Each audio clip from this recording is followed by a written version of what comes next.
recording, please?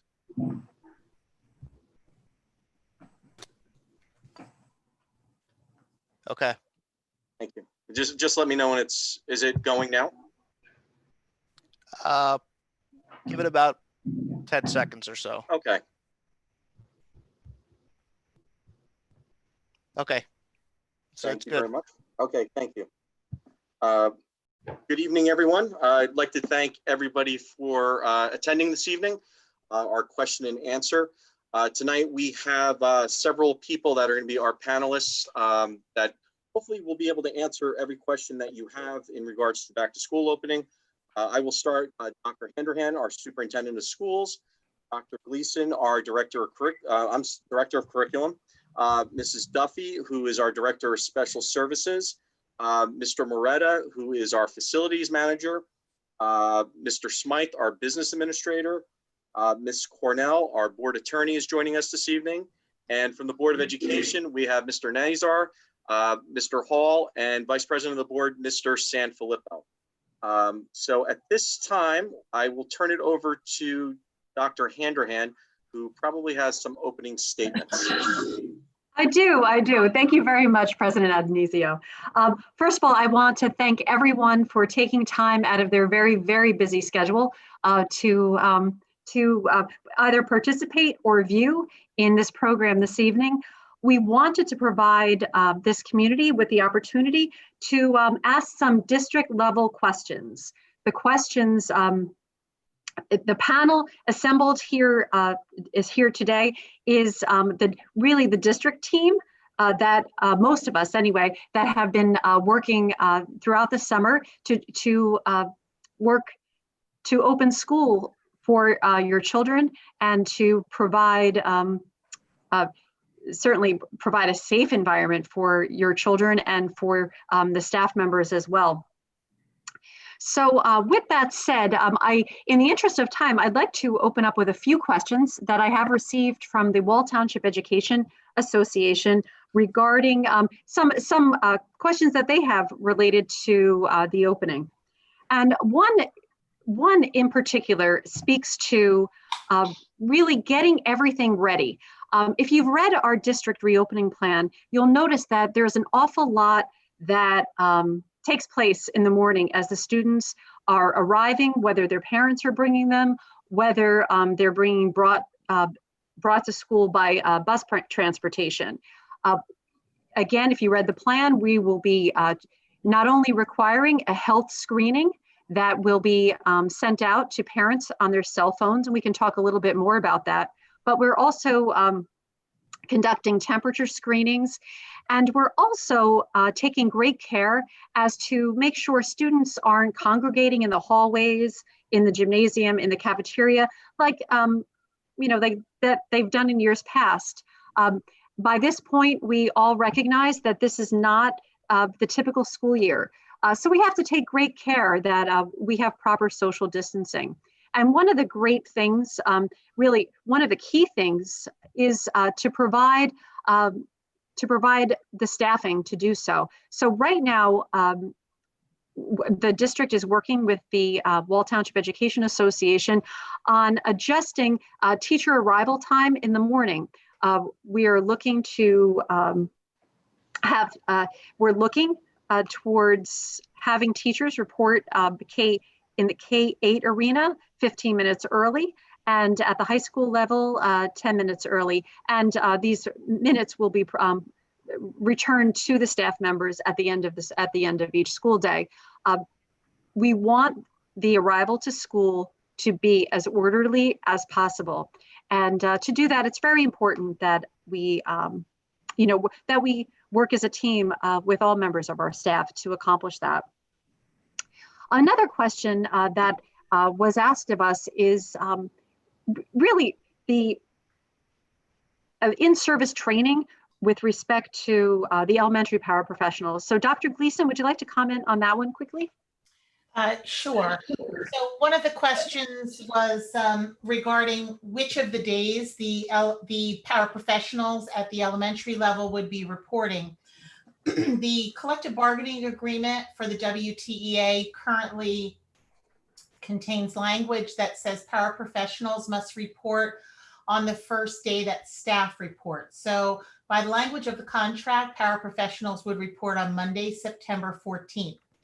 However, we have two very important days of in-service, the first being a district-led professional development day in which we're providing multiple workshops on working in the virtual environment, and as importantly, workshops on self-care for educators and really addressing some of the potential anxiety and concerns about returning to school after school closure.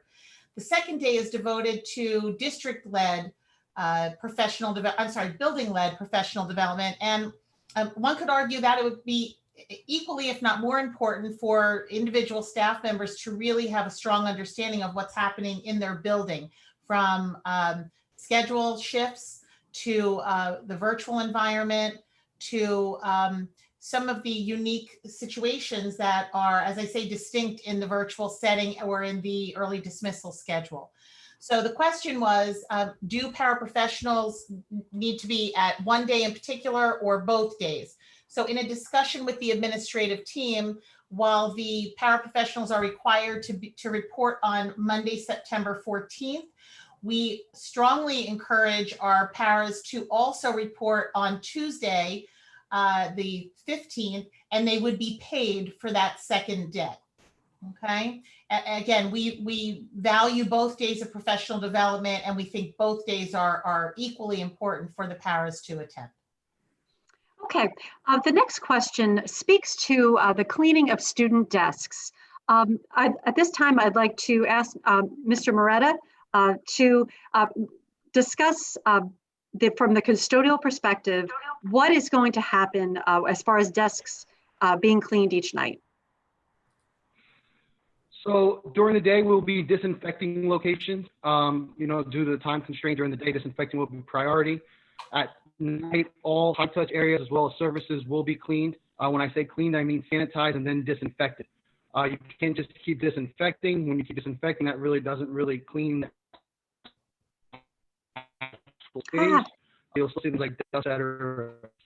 So what we'll be doing every night is using locations sanitized and then disinfected. We use an HDOX solvent is what we've been using here in the district, and every night that will be the protocol. We'll be hitting all those hard surfaces, desks. We'll be cleaning throughout the same way every night.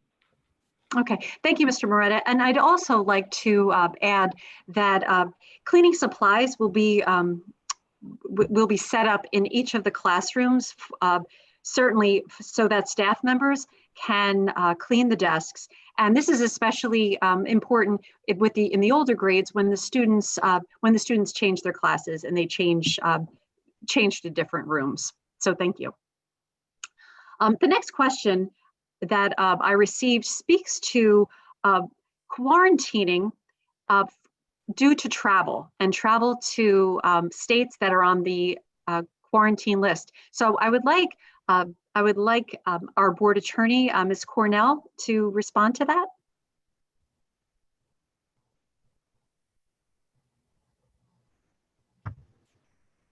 Good evening. I hope you can hear me. I was getting some feedback earlier. But in terms of the travel advisory, as we know through the governor's office, there is a travel advisory with respect to certain states on the list, and that the quarantining when returning from those states is voluntary, but compliance is expected. And so if we have a situation with a staff member, there's extenuating circumstances, we can certainly address it on a case-by-case basis, but generally speaking, the quarantining is voluntary, and they will proceed accordingly. Okay, thank you. A next item that I would like to discuss that actually came up in a question, it came up in a couple of questions, is the isolation room. The New Jersey Department of Education's roadback document requires that school districts have, for students that are ill, that we provide an isolation room. Now, the isolation room, it has to be safe. It has to be certainly supervised. It has to be certainly cleaned in a matter of in a matter of timeliness, but also as far as product. Hepa filtration is something we'll talk a little bit about later. But I just wanted to point out that the requirements in the NJDOE, they speak to having the isolation room. The road back doesn't speak to the actual location, just that the students need, the document states and requires that the students need to be supervised and they need to be safe. And we have set up isolation rooms in all of our schools, and I'm hoping we really won't be able to we won't use them, but of course that might just be some wishful thinking. But know that your children and your students, that this is a responsibility we take very seriously, and we want to provide everyone the safest environment that we can. So another question speaks to face masks. As I believe everyone at this point is aware, face masks are required for the return of school. They're not just required in the school building itself, they are required on the school bus. Not only is it students, but staff, administration. When I enter the school buildings, when I'm in the common, certainly when I'm in the building, I'm going to be wearing my face mask when I leave my car. This is an absolute requirement that came down this summer. That said, there are various types of face masks. One thing I can share is that bandanas tied across are not acceptable as far as face coverings for students or staff members. We strongly encouraged in our reopening plan, we strongly encouraged the type of masks, the double ear loops over the ears. The masks need to be, they need to fit snugly. We're not looking for any type of a loose mask. It's got to be fitted to the face. Now, there has been some questions regarding gaiters. And gaiters are the item that looks like a turtleneck. And certainly I have a few, my daughters actually have a few of the gaiters, and they look like a small scarf around your neck. And when you go into a public space, you pull it up. Up until recently, this was considered to be acceptable. As of August 27th, the effectiveness, there is some question whether the gaiter is as effective as the type of face mask with the ear loops. That being said, we will be amending our reopening plan to speak to proper face masks include the ear loops. The gaiters, there's some more information that came out since the authoring of our reopening plan. So I just wanted to mention that this evening, but I also, I certainly will memorialize that in a letter home with some of the other items that I wanted to stress before the opening of school.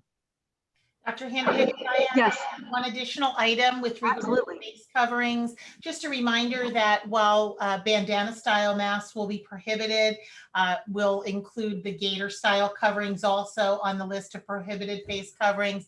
The other item are masks with exhalation valves or vents. They have always been prohibited by the CDC as an acceptable form of face covering, and they have been in our district reopening plan. They are also on the prohibited list. Okay. Thank you.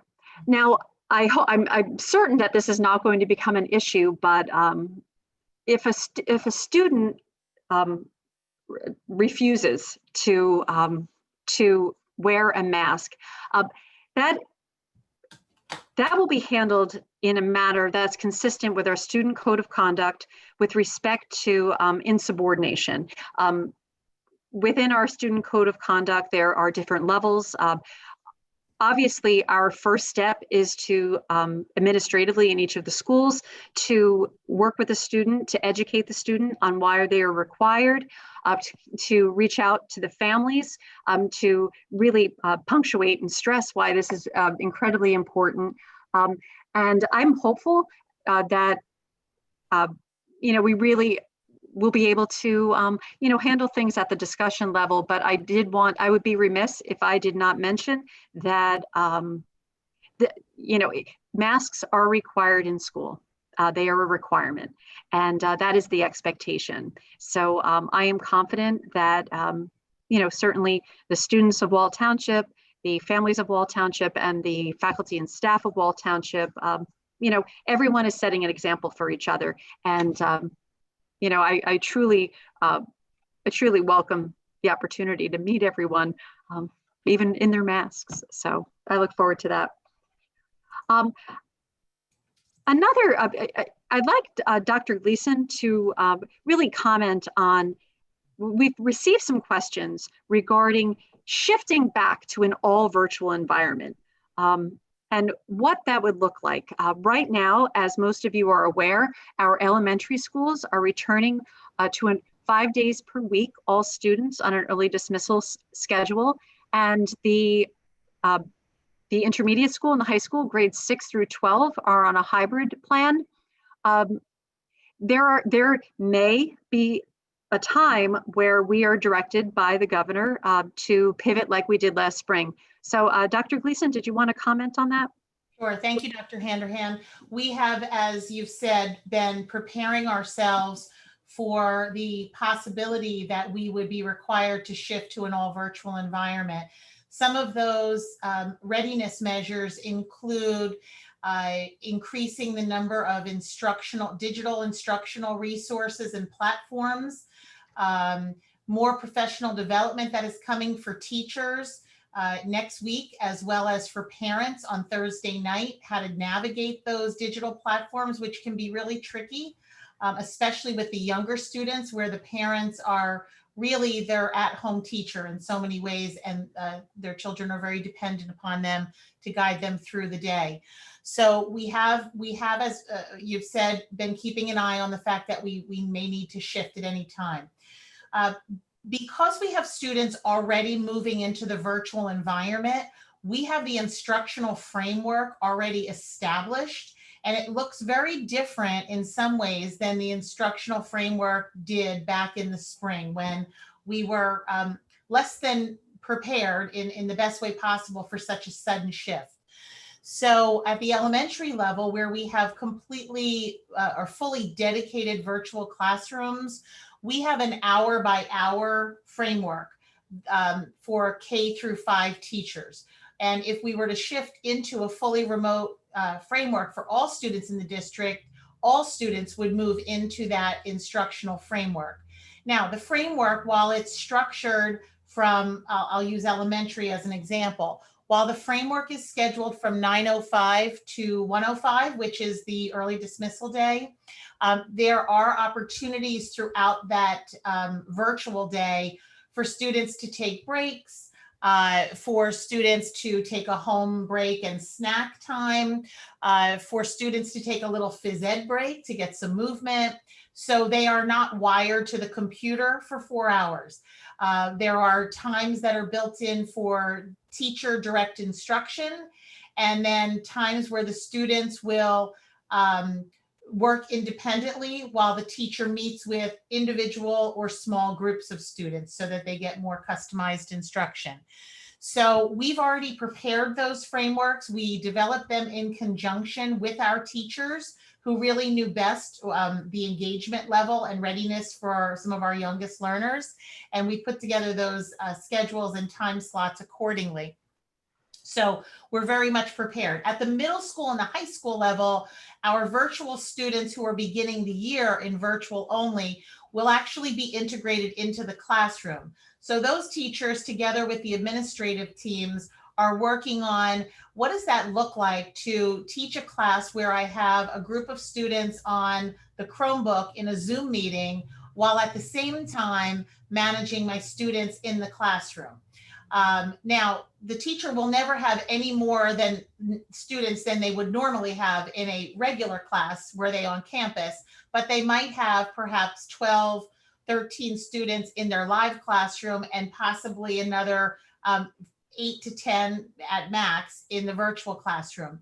But because students in the secondary world are more self-sufficient and independent, they can manage that moving back and forth or working for greater periods of time independently. So with that said, at the secondary level, there also is a ready bell schedule with a framework that teachers would be using. And what is different about this all remote plan that looks different than what it was in the spring is that there is a greater degree of accountability. There is daily attendance taken, and that is monitored through both the students' attendance and visibility in the Google Meet or classroom, as well as the work that they've submitted in the timeframes that are provided by the teacher. So I think that we're really in good shape in being prepared should we have to shift to all virtual for the entire district. Okay, Dr. Gleason, just to follow up on the all virtual, I did receive questions from staff and from community members regarding what happens if there's a substitute in virtual land. What does that look like? A great question. So all teachers, as we know, have to prepare emergency plans in the event that we are unexpectedly ill or something unexpected comes up and we are not able to be in class.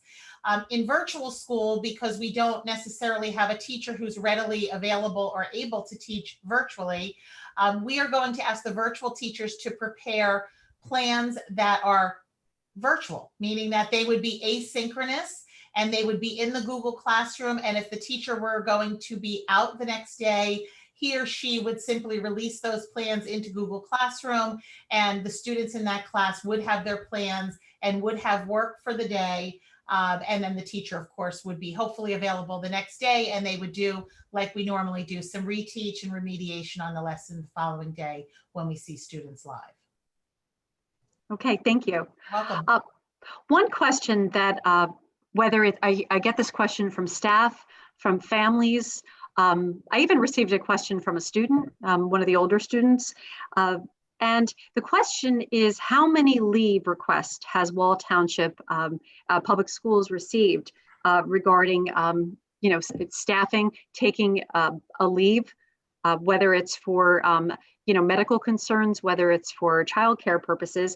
And I haven't been able to really pin down a number. And the reason why up until very recently, I haven't been able to pin down a number, and again, I say that as the numbers probably could be adjusting a little bit, is because our goal is if an employee needs, if they can still come to work and we can accommodate that, that is our goal.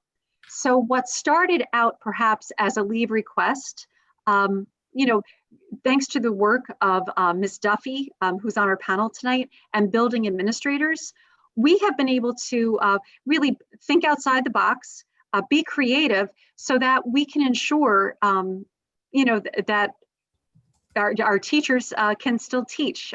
With certainly in some cases, they needed some accommodations, and working with individuals regarding, childcare leave requests. And trying to customize a leave. So these leaves, and I have gotten some questions, these leaves will be on the agenda. We have a special board meeting this Thursday night, and the leave requests will be on the agenda. Additionally, on the agenda, you'll see that there's some extra teaching assignments. In some cases, we have, let's say, teachers at the high school covering during their extra period, where they would be preparing for classes, their prep period. They would be picking up an extra teaching assignment to provide a non-disrupted education for our students. So they'll be tended to on this agenda. And also, Dr. Gleason was discussing the all virtual school. In the elementary school, what this school district has done is, for the opening of school, actually built its own another elementary school of sorts. We've built a K-5 virtual world. Our numbers requesting all virtual education were such where we felt the need that we needed to, run individual classes, a third grade all virtual school. So we've been very busy working to find teachers to really embrace the new world of working virtually. We have current Wall Township teachers on staff moving to the virtual platform, and we also have new people that will be joining the Wall Township team, the Wall Township family, so that we can provide an equitable learning experience. And that was probably the strongest word when the governor made his announcement this summer about schools being required to provide an all virtual learning option for families and for its students. The word equitable really resonated with me because, we're one educational family, and, whether you're learning in the online environment or whether you're coming to our in-person program, we want your education to be equitable. And we've been working very hard to accomplish just that. I know that it's been difficult because, some of you even watching this evening want details immediately. We've been working really hard to develop the best program that we possibly can. And with each day, more details have become apparent. And at this point, if you have not done so, I invite you to view our district reopening plan and all of the learning plans for all of our schools. Those online plans, based right off of our school website under reopening plans, provide great detail. And I also would like to draw attention to the FAQ. Each board meeting, we've had many of you, I thank you for your questions. We have, tried to organize as many as we possibly can, and we sorted them and we responded accordingly. And I do invite you to visit this resource because it is also a live document. It is something that we're going to be revising this week. So it is not a stagnant document. So please keep checking. With the all virtual school, I'm fortunate to have Ms. Carol Duffy, our Director of Special Services, with us here this evening. Ms. Duffy, would you like to really share, really, you've been so instrumental with providing, again, I'm going back to that word, equitable educational program. And some of our students will be receiving special education services. So if you wanted to take an opportunity to add to that, I'd appreciate it. Oh, Ms. Duffy, you're muted. Thank you. So at the level, at our primary school, classes will go on as they did in previous years. We do have a section of virtual pre-K, again, equitable, targeted toward students' goals and objectives and toward the preschool learning standards. Really, nothing is going to change in delivery of those preschool programs. At our K-5 level, again, the students are attending 5 days a week, whether they are in self-contained programs or in-class resource, pull-out resource.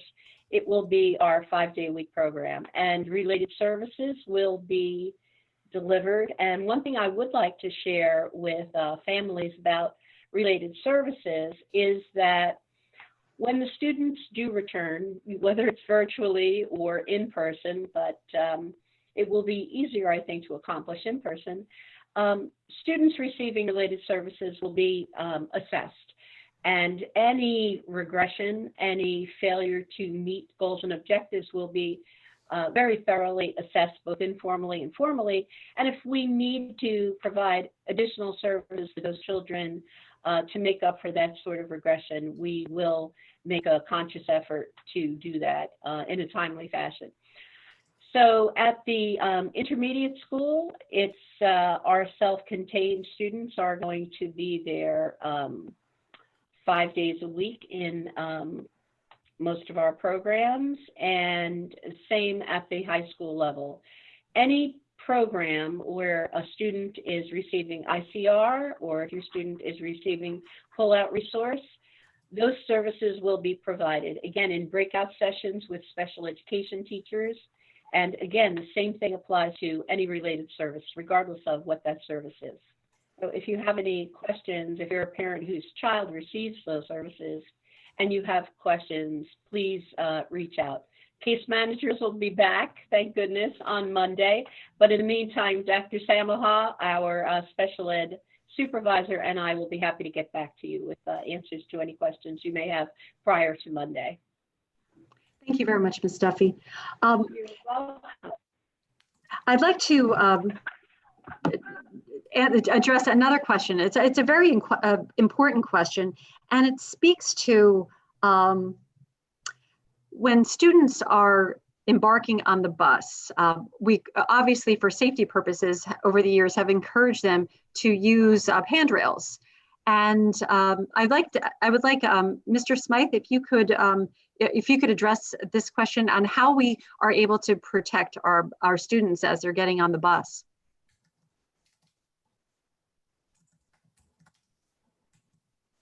Sorry about that. No problem.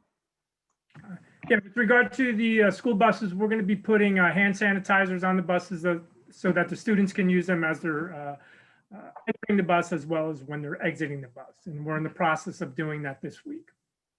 Oh, thank you. I'd also like to add, it's in the letter that I'll be sending home. I will be encouraging, students to carry the personal size, their little personal, their hand sanitizer. Our classrooms will be certainly equipped. Our common areas will be equipped with both mobile and wall-mounted hand sanitizers. But it may come in handy for students, especially if they have a particular need. And in my case, with my children, when my youngest was very young, she liked particular scents. She didn't like the plain ones. So without getting too personal, I'll move on. Another question, Mr. Moretta, I'd like you to address this, and certainly Mr. Smythe. What about air filtration? There's a lot of questions. I've read a lot of things in the paper. I've received a lot of questions on MERV 8s, MERV 13s. My personal education in air filtration, has grown exponentially this summer. So I was hoping that that you could really discuss really what the MERV 8 and MERV 13 conversation is all about. Yes, no problem, Dr. Hanahan. So in short, a MERV rating increases less and less contaminants and dust that pass through the filter, making the incoming airflow of better quality. So for example, a filtration with a MERV 8 will filter down to about 10 microns, where a MERV 13 may filter only about 0.3 microns. So when discussing MERV filters, it's really about the particles that it catches as it goes through. Typically in our district, we have MERV 8 filters. That's what we've been using. We are looking into MERV 13s as well. A lot of people are MERV 13s, MERV 14s, MERV 16s, and even Hepa filters. The problem once you get into these higher MERV units is that some of the units that we have, or some of the units that already exist, have a harder time handling those size MERV filters. So, we might be able to fit a MERV 13 typically where we would put a MERV 8, but that unit might not run the proper way it's supposed to, as in the MERV filter might actually decrease the airflow coming through. So we are in the process of looking at all the filters we have in district to see what could accommodate on a MERV 13 filter. Typically, you would see in a univent, you wouldn't see more typically than an 8, because typically a MERV 8 filter is about 1 inch wide. That's what univents typically can handle. MERV 13 sometimes are bigger than that. Some of our rooftop units in the district are MERV 13 units already. Univents, you don't see as many 13s as you do in a rooftop unit, but we are assessing that, going through that, getting that information, and where we can accommodate with the MERV 13, we will do that. Okay, thank you. And you mentioned HEPA filters. Can you really discuss the district plan with respect to the use of the HEPA filtration in the isolation rooms, for example? Yes. 100%. So what we're doing in the nurse's room is we're going to be using an Odorox hydroxyl generator. What this does is it's a much stronger, it can deodorize and decontaminate up to 2,000 square feet. So picture something that's constantly disinfecting and killing as you use it. So that's what these units will do. They'll be constantly running in the nurse's office up to 24 hours, constantly running through. And what they do is they take in air, clean the space, and then they put out new air back out. And these are great units. A lot of times you'll see them used in serious storms, whether you have a flood and you need something like that run, or in case of a fire, they'll use them in those spaces as well. And these are really good for killing the contaminants that are currently in the air in the room. The ones that we purchased for up to 2,000 square feet, most isolation rooms are not that big, so these units will be more than properly sized. Okay. Okay, thank you, Mr. Moretta. And I anticipate those being here. They've been ordered. I anticipate them here shortly. Okay, great. All right, and while we're discussing this, we might as well discuss some of the PPE and the types of PPP that has been ordered for the district. Yeah, so PPE has been a top priority to us since we closed in March. Myself and my department, we worked for a majority of the time through the, through COVID-19. We have purchased numerous different types of PPE, just including masks alone. We've purchased surgical masks. We've purchased face masks. We purchased child shields, child masks, for smaller children. We've also purchased KN95 masks. It's very hard to find typical N95 masks because a lot of them had to go to, obviously, first responders and people like that. But KN95 masks are also in district. We've also ordered, we have gloves, we have gowns. We've ordered temperature check, contactless temperature check takers, as well as the ones that you will see in the schools now. When you first walk in, they're stand up, they take your temperature as you walk in the building. We've put a water bottle filler in every school. Under the new regulations, you're not supposed to use a typical water fountain or bubbler, depending on the wordage, but we've been putting water fillers in every school. So every school is now equipped with a water bottle filler. We have been putting plexiglass where needed, where our team is been working tirelessly around the clock to install plexiglass where needed. If you've gone into any of the front offices at any of the schools, you'll see it there. We are doing that. We've done a lot of that in-house. We also have some plexiglass being delivered as well, portable trifolds that we'll be able to use as well. And we've really done as much with PPE as we could use for the reopening of school. We have numerous types of disinfectant that we'll be using upon it in the new year. Aseptic is the one off the top of my head that I can use. It's a hospital grade disinfectant, and these are all really powerful tools to be used for the opening of school. Mr. Moretta, will the ingredients be available, certainly for the cleaning supplies that can be in use during the school day? Are the supplies going to be made available to staff members and families? Absolutely. Under the Right to Know program, you have to have that as well as the MSDS sheets. So that will, of course, be available to anyone. Absolutely. Okay, thank you. Okay, Mr. Adonisio, at this time, I am curious if any of the panel members have any questions or comments before we open up to our community. Anybody? Nope, doesn't look like it. Okay. All right, we will. Somebody talking? Oh, go ahead, Adam. Sorry about that. I had to find the raise hand button again. No, this has been an experience. Today was our first day of school up where I work, and you hope it goes off without a hitch, but inevitably there's always some challenges the first day of school. I appreciate Mr. Moretta's comments about the MERV filters. I know I've spoken with him about it and trying to rush to get as many supplies in as possible, as quickly as possible, to make sure that we have them for the first day of school.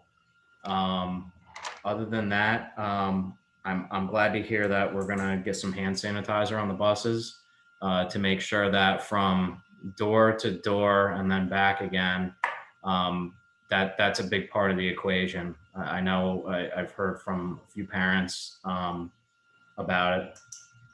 I did have a question though, if we could have an update, and I don't want to spoil anything if you're going to speak to Central on Thursday, but for the 156 people on the call, I'm sure some of the questions are going to be regarding the situation over there and the progress that's been made. I would be very surprised if we didn't have questions on Central's reopening for sure. And we certainly have the team that can respond, that can respond to such questions. Thank you. Anybody else? Okay, and just before we go. Mr. Anizia, I'm not sure if Dr. Hanrahan, if you wanted to provide an update where Central School currently stands. Yes, absolutely. Avoid some of that. You want me to provide that update? Yeah, because that might be very helpful to our viewers. Okay. You know, we're going on 3 weeks since the flood. The latest work that's been completed, they worked through the weekend with the exception of Monday, but they did work Saturday and Sunday. The areas that were affected at Central Elementary School, the flood, the valve failed on the second floor. The second floor corridor, all the floor tile was removed and replaced, and it has since been sealed and waxed. So the second floor in the front is completely accessible. The wall up there was also painted. There was 2 additional classrooms on the first floor to the front of the school and to the right, if you're facing the school, rooms 152, 153, that required having the floor tile in those rooms replaced. That was completed over the weekend, and those floors have been sealed and waxed as well, and the classrooms have been set up. The nurse's office, which required sheetrock to be repaired, is complete with regard to the repairs to the sheetrock. The room's been painted, and the cabinetry has been put back to the extent of about 90%. There's two cabinets where the sink is that still needs to be done, and they're going to be putting in a temporary cabinet for the opening of school, and we anticipate that being done by the end of this week. The first floor hallway has been completely painted, and the ceiling tiles should be all replaced at this point in time. In that main hallway, the main office, there was carpeting had gotten wet from the leak above. The carpet tiles were completely replaced in that room, as well as having that room painted. There's rooms 150, 146, Nick can correct me. It's down the center hallway in rooms 115, 116, 117, 118. The floor tiles should have been placed in those rooms today, and those rooms are all completely painted as well. As long as, and the painting in those center hallways was being completed or continued to be worked on today. And then the last remaining portion is the stairwells, where the floor tile and painting will be completed, because that has the least impact on us getting the rest of the schools completed. With regard to the air conditioning project, all the work inside the building is complete. They are currently working on the chiller on the exterior, and the air conditioning is scheduled for a startup on Thursday of this week. And then we also made the commitment of putting air conditioning in the remaining classrooms. There's 11 spaces on the first floor that were not part of the HVAC project. Contractors started work on that today, and we are planning on having that completed prior to the start of students on the 16th, barring any unforeseen circumstances that arise between now and then. Thank you, Mr. Smythe. You're welcome. Mr. Smythe, just to be clear, so every classroom at Central School will now have air conditioning, correct? Yes. Perfect. Love hearing that. Thank you. Can I just ask? I will clarify that the air conditioning that we are installing is a temporary air conditioning. That's not the permanent solution. we are going to provide the cooling, but we're also going to be providing ventilation through the existing unit vents that are in there in the room. Yes. All right. Thank you. Adam?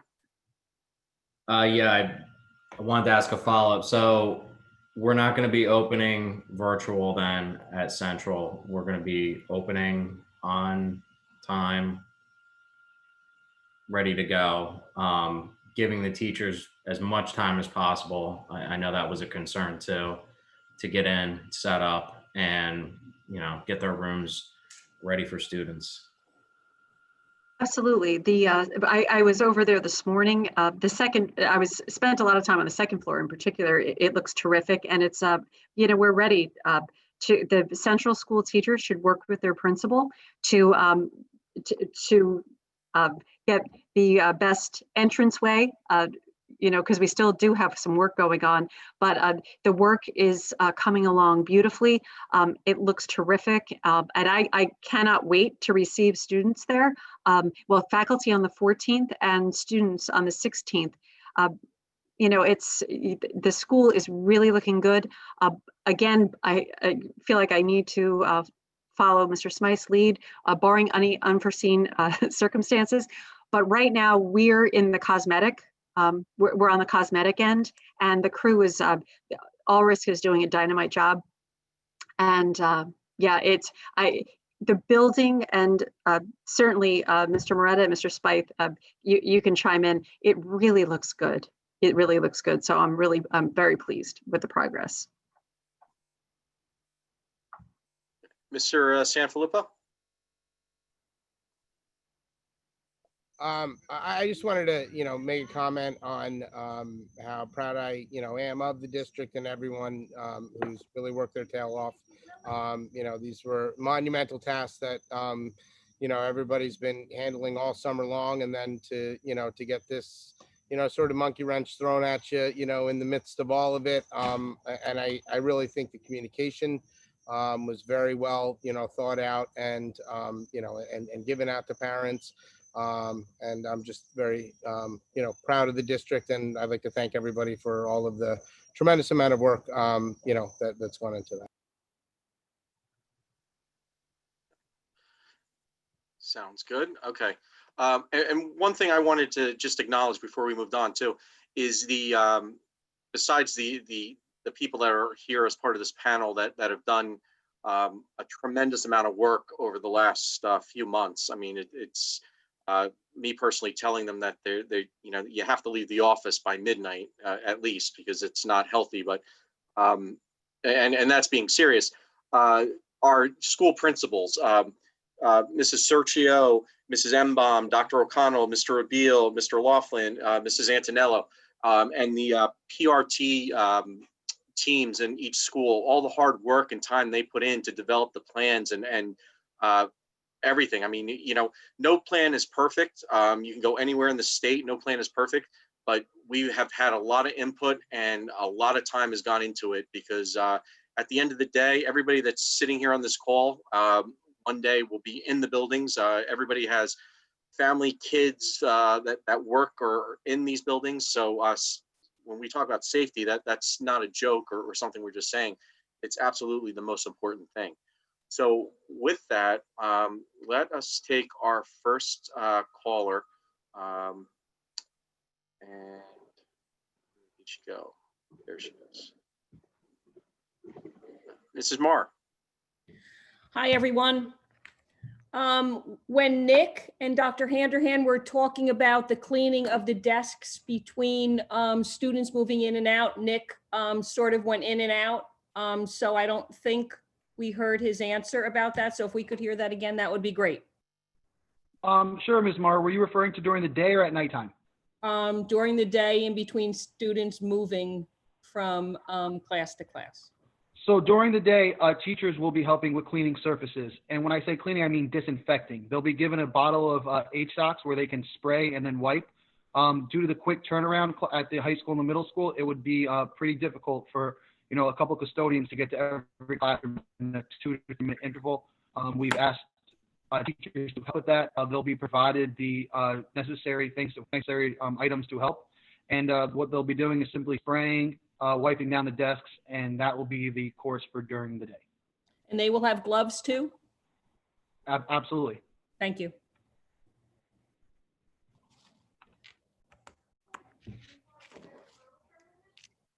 Did you have anything else, Gail?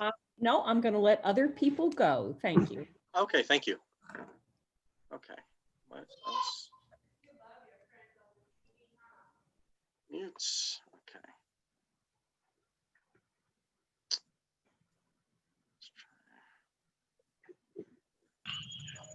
okay. Kim, good evening. Yes, hi, Kim Housling. My son's going into 6th grade in the Wall Intermediate School. I plan on sending him to school for the half days. I just have a question about the isolation room. What would be the reason for a child to have to go to the isolation room? What are the symptoms or such? And what is the protocol once they are summoned to this isolation room? What are the procedures once they're in isolation? Okay, a student, in order to be assigned to the isolation room, that's a medical assessment, and that needs to be done by our school nurses. So students, if they are ill, or if they appear ill, I should say, will visit this school nurse, and after some basic assessment, temperature certainly being one of them, discussions, a small conversation with the student, the school nurse would make the determination whether the student will need to spend some time in the isolation room. That said, a student, if they are in the isolation room, it's imperative that, and this again will be in certainly a letter that I send home, they need to be picked up within 30 minutes. So it is very important that, every year we ask families to update their emergency contact information. If we're not able to get in touch with one of the parents or guardians, we're going to, the school nurses, as they always do, will go to their next emergency contact. So just because of the environment we're living in, we need to have the students picked up within 30 minutes. So I ask parents to please make sure that all of the emergency contact information is updated. Again, these rooms, earlier Mr. Moretta spoke about the special filtration system that's going to be running in the isolation room to filter certainly the air as best as we possibly can.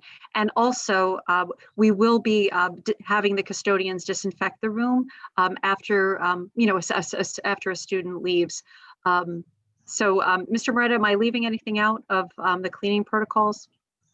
No, the protocol will be, we have victory sprayers. I'm sure you've all seen them on the news at some point in time. It almost looks like a disinfectant gun, pardon the word, but that's kind of what it looks like. And what we will be doing is a team will come in, they will disinfect the space. There's about a 2 to 3 minute lag time after it's sprayed down. This will lock itself onto whatever is sprayed, and this will disinfect, make the space clean again to be re-entered. And this is actually the perfect time to really talk about our morning health screening. And Dr. Gleason, I'm going to ask you to really chime in with this. Can I just ask another question? Yes, of course. If the child for some reason is not able to be picked up within those 30 minutes, what happens then? Well, we call the emergency contact, and in the event that we cannot get in touch with an emergency contact, we will assign a staff member to remain with your child as long as necessary, because we need to make sure that the student is supervised. And but again, it's critical because we want to be able to we want to be able to get the child with their parent, so that they can, visit their pediatricians. So to see if testing is warranted. Okay, so at no time is a child going to be taken from the school by anybody other than their guardian or permitted person to take them out of school, correct? Right. We're not sending them in an ambulance home. So if that's we have to make sure that the child is safe and supervised. And we just ask for again, because everyone understands. I mean, I raised 2 daughters. It's, you know, sometimes you're just not available. And that's why it's really important to have emergency contacts that are, you know, have some flexibility and live locally.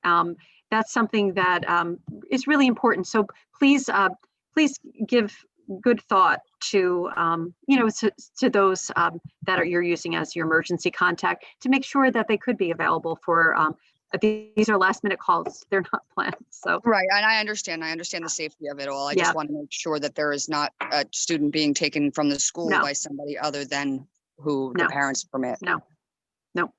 Okay. Mr. Hall, did you have a question, Mr. Hall? Yeah, I just want to understand the process a little better, the difference between somebody who may have, and again, I understand that we're all here for COVID, but there's obviously children that go to the nurse for non-COVID related illnesses. Someone's got a tummy ache, somebody just doesn't feel well. They come down to the nurse does a check. They don't have a fever. They don't have any of the symptoms. They don't have anything that you would think that they would be COVID related. Are we leaving it up? We're leaving it up to the, or are we assuming that anybody that comes to the nurse is going to go through the COVID safe room and then call the parents? Or is it going to be like, well, you know, sit down here and, you know, you may feel better in 15 minutes. How are we going to differentiate between the old fashioned tummy ache and then go back, you know, after an hour versus, you know, no, you need to go to this sterile room. That seems to me like and I don't know the answer and I don't know what the answer would be, but it seems like that's a big job we're asking the nurses to do.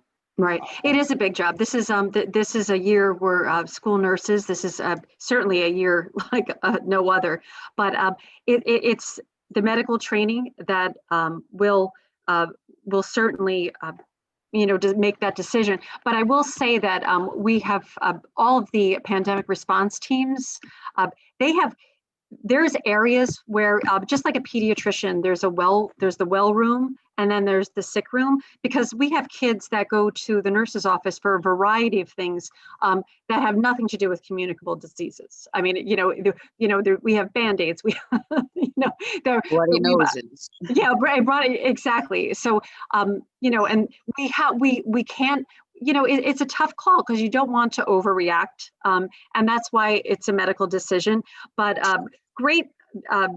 We've also, we're working to provide a non-instructional para, a health para to assist, because the job of a school nurse is a complex one. There's a lot of paperwork that goes along with it. There's a lot of phone calls. So what we're doing administratively is trying to support the school nurses as much as possible because we realize that the demands are great. I can't imagine them not being greater this year. But we definitely have made provisions for, sometimes a kid, might be, fall, in the hallway and hurt their elbow. I mean, that, we need to be able to make sure that that child can visit the health office in a healthy environment. So one of the things I do want to talk about is in the New Jersey Department of Education road back, we are required to health screen every single student and every employee. What does that mean? That means we need to make sure before the students arrive at school, we need to make sure that their parents, or in the case of a staff member, or if they sign off, that they are not having COVID symptoms. This is when we were looking for a product to accomplish this, we did not want to have to create a mechanism where parents would have to go to their home computer or onto their cell phones, log into their email, and fill out a Google form, let's say. We did not want to do that. We wanted to make this as user-friendly as possible, because I will tell you, as a parent, I'm running around trying to, I'm drinking my coffee when my girls were young. There's so much going on in the morning. It would have been so easy for me to forget to go into my email and fill out a form saying that my child does not have a fever above 100.4. They are able to taste their food. They are able to smell things. So what we really sought to do was to find a product that was not passive, that it was active. And, we wanted this to, so many of us are parents, we wanted it to go right to the phone. But we do have provisions for those that do not have a phone, but we wanted it to be a nice reminder. So Dr. Gleason, did you want to talk a little bit about Ruvna? And this product is something that we are just in the last phases of setting up that we will be communicating information on. So Dr. Gleason? Sure. Thank you, Dr. Handerhan. As Dr. Handerhan said, the district is required as per the roadback document to collect evidence that a home screening has been done. So technically we're not doing the screening, but we have to have a policy on how we're collecting that evidence. And the resource that we've selected is called Ruvna. It's RUVNA. They are not a new company. They've been in the school security business, and their platform was built around being able to quickly assess participants and check-in information around school security. So they moved over to the home health screening business, and we found that it's very effective in terms of being a resource that we can have parents readily complete, and that parents don't have to chase down, as Dr. Handerhan said. So what will happen is the system is being set up in a way that 1 hour before the student's expected arrival time at school, the parent will begin to get reminders in 15-minute increments. So for example, if students are expected to arrive at let's say 7:10 or 7:20 for high school, at 6:20, the parent will begin to get text reminders. And the text reminder will be as simple as, please complete your child's daily health screener. And the parent can simply click the link. It works on all devices. And they would click the link and they would answer the questions. There's approximately 5 or 6 questions. I think most people will be familiar with them. They're from the CDC guidance on checklist questions. They ask specifically for symptoms of COVID. So it's a yes, no answer, as well as traveling to other states and exposure to anyone with a known positive test. So if the parent does not have a smartphone of any kind, the parent can also elect to receive that reminder via email, as well as on their phone. So when the parent completes that check-in, and it's only the parent who completes the check-in, the parent has the ability to do one of 2 things. One would be nothing, and the school will then check that the screener has been done on our end, and I'll tell you about that in just a minute. But at the secondary level, where most of our students have a cell phone, the parent can share the clearance with their child. So via a text message or an email, the parent can share what then looks like on the child's phone, a green check mark, that means they're clear to come into school, as well as a QR code. And that QR code is time sensitive and date sensitive. So at the secondary level, the students will come in to the entryway to either intermediate school or the high school. They will present themselves to a temperature scanner, and they'll have their temperature quickly scanned. And at the same time, the intake person, whoever is the staff member who's helping manage intake, will have the child hold their phone up, the QR code, to the screen, which is open to Ruvna's database. That will automatically show the staff member and indicate that they've had the home screening for the day. If the child does not have a cell phone, the staff member simply types in the first 3 letters of the child's last name. It autofills in the application, and it can show the staff member that the child had the home health screening done for the day. So it can be done sort of, modern high tech, or it can just be done by the child giving the staff member his or her name. At the elementary level, where students are going to be managed more at the homeroom level, students will come into the school at the designated entrance. They go directly to homeroom. We have an extended homeroom period right now, and teachers and whoever their support person is, whether that's a co-teacher, paraprofessional or another non-instructional para will help take temperatures of the students in the class, and they will get a daily report of everyone that completed the screener. There will be a procedure in place for students who did not complete the screener or whose parents who did not complete the screener, which will involve contacting the parent and making sure that we're able to screen that child quickly. But we are asking for parents' full participation in responding to those 15-minute reminders. And we're hopeful, because it is pushed out with 4 reminders before the start of school, that parents will quickly respond to that and sort of get into the habit of completing that, that screener. We also have the screener in place for our students who attend RAP in the morning. And so they'll have their home screening done before they come to RAP. And we also will have the screener in place for students who at the secondary level who would not be on campus that day because it's not their group level day, but come back for athletics. And so they would have the home screening done before they can report in for athletics in the afternoon. So we're making sure that we consider all of the different groups of students that would be on campus throughout the day. And of course, staff will be required to complete the screening before they come in. Visitors will continue to use the paper health screeners and have their temperatures checked as they come into the building. Thank you, Dr. Gleason. You're welcome. Kim, did you have any additional questions? No, I appreciate your time. Thank you very much. Thank you. Have a good evening. Thanks. Hey, can I just chime in and add, the Department of Health has some great resources with regards to how and when certain screenings for students, when they go to the nurse, how to handle it. They came out with guidance, I think on the 13th of August. If you Google it, it is like 19 pages long, but there are some great links that are attached to it that will answer a good portion of the detailed questions, I think, that we're all about to experience. Thank you.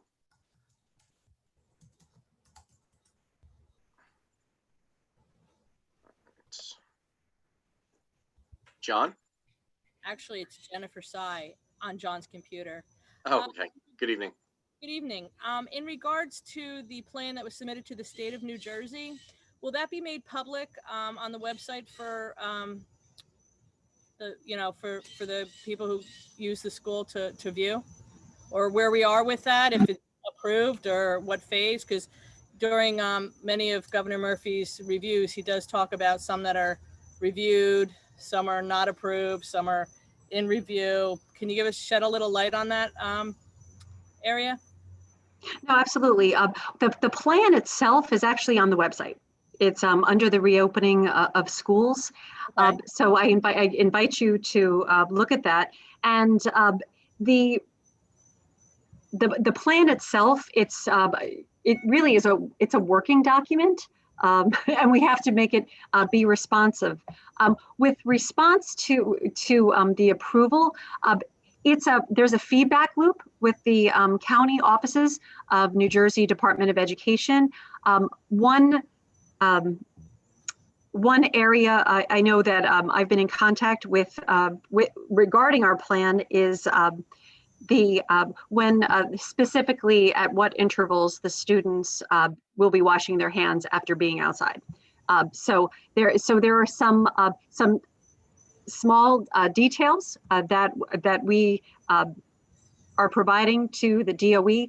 As far as approvals, I know the words approval have been used in the newspaper, and it's the approval process is truly a working document, and the expectation is that it's live.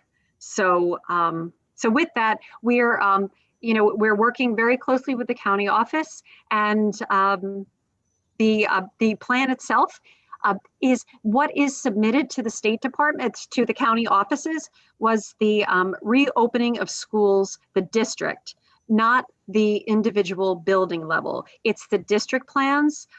We as a district created individual building plans because we wanted because some of the information that was being requested of us was very building specific. For example, what time does 3rd grade at Old Mill have snack? That may have a different, that may look differently than it does at West Belmar. So we wanted to create very building specific plans. So we did that really for the community, for the faculty, for the parents, for the students, especially at the older grades. So the document that was submitted to the DOE itself is the district's reopening plan that is available online. And as I said, there'll be a couple more additions to it. In particular, the washing of hands after coming inside, and how many times after they come in. So in regards to that plan, if we were to open, I mean, are we approved to open on the 16th? Yes, based on absolutely. The status of the plan now. Yeah, we absolutely are. Actually, Dr. Richens, our executive county superintendent, was out last week, and he was here and working with us, and we are ready to open on the 14th for staff and for the 16th for kids. Okay, thank you. That's all you had, Jennifer?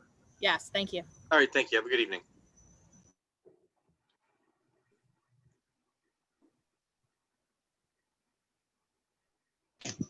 Hello? Hello, good evening. Hi there. Can you hear me? Yes, just your name for the record, please. Sunisa Goncalves. I have a daughter who's going to be a 4th grader in Central School, and she's opting to do virtual.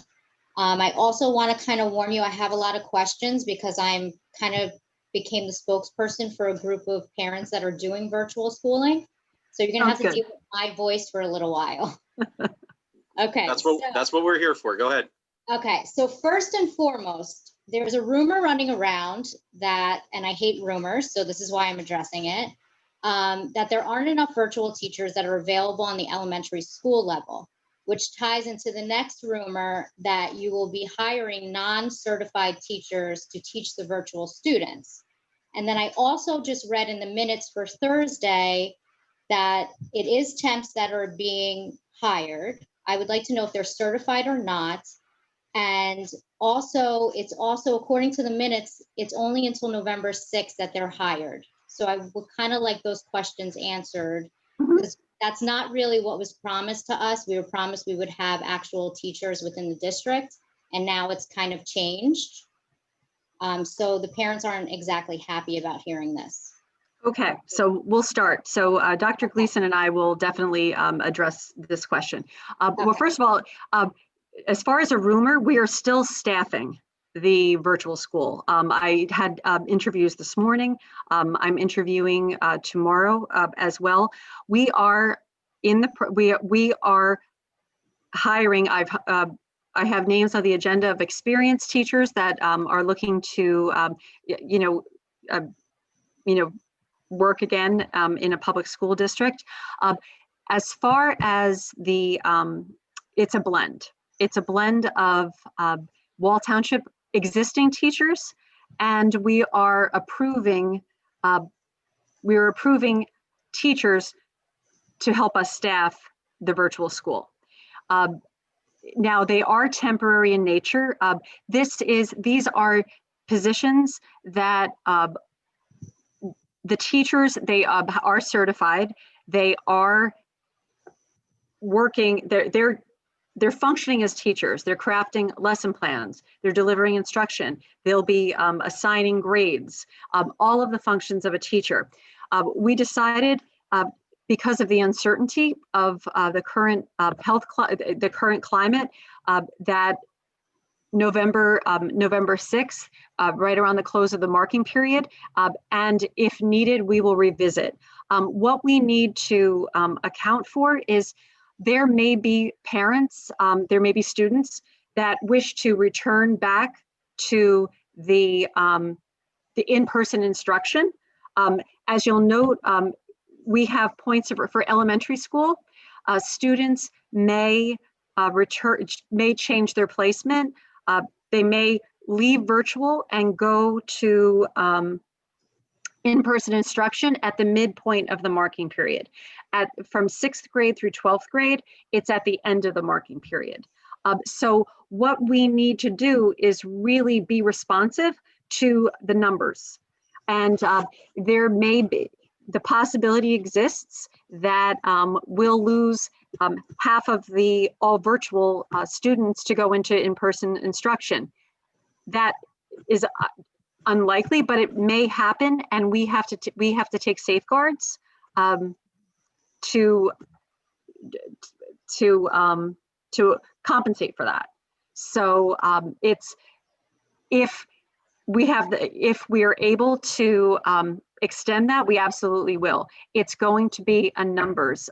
What I was hesitant to do is to commit to certainly a full year when we don't know the circumstances. The circumstances may exist where we may have a second outbreak and the governor shuts us down again. So that changes the calculus for the decisions. So we're looking at every aspect of this plan as a phase-in plan, and this is another piece of that. We have a few more positions to fill, but again, it's a balance. We do have some experienced Wall Township teachers teaching in the virtual school, and those teachers create a vacancy by removing, let's say, Tracy Handerhand, 3rd grade teacher from West Belmar. If we move that person out to teach virtually, we need to replace that person at West Belmar in 3rd grade in the live instruction. So there's a lot of moving parts. And that's what we've been working on. And we will be and as you can see from the agenda, we will be approving some, and hopefully we'll be fully staffed by Thursday night for Thursday night's agenda. Dr. Gleason, did I not? Yeah, I wanted to make sure that Mrs. Goncalves also knew that in answer to your question, all of the teachers who will be hired, whether they're going to teach in virtual school or if they are replacing a classroom teacher who's going to now move into virtual school, all of the teachers will be certified teachers. As Dr. Handerhand said, some may be experienced teachers who have experience from years past, or some may be new teachers, but they are certified teachers. Okay. And so I guess another part of this then would be, before you said that if a virtual teacher needs a substitute for the day, the children then will just have asynchronous learning for the day. And so basically they'll just be teaching themselves that day. Now, my question then is that the same thing that's going to happen for in-person? Because I want to make sure that we're getting the same education for our kids that the in-person students are getting. I mean, I would love to send my daughter to school. It's actually her decision as a 4th grader, as a 9-year-old, she's not comfortable going back to school. So on a mental capacity, I can't send her being upset. So I need to make sure, this isn't an easy choice. I don't want people, I think a lot of people think people that are choosing virtual, it's like, we're kind of left on the wayside. We're feeling like we're not really given the answers that we need, like the in-person students are getting. I know there's still answers for them as well that they want, but as far as especially the elementary school level, I want to make sure that it's going to be the same. Like, are you getting a sub for an in-person? And if so, then why is there that difference? Because it shouldn't be that way. So Dr. Hanner, could I address that? Yeah, absolutely. First of all, Mrs. Goncalves, I think you bring up a great point that we want to make sure that our families understand that our intention and the actions behind it are that we are working very hard to provide an equitable and equal, in all cases, education for students whose parents or the students themselves are selecting virtual. And we know that you or your child are not selecting virtual because it's the easier option. It's a personal choice. We're in a unique situation. With regard to your question about not having answers as readily available as we might have for students who are in person, I think unfortunately the nature of our field is that we are ready for questions about in-person learning because that's what we traditionally do.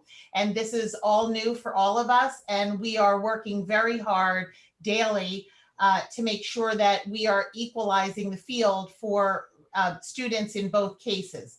Now, with regard to students in virtual school having a substitute for virtual learning, that is not as, I want to say, as easy as calling in a substitute in a live classroom. And I'll give you some of just kind of the simpler points.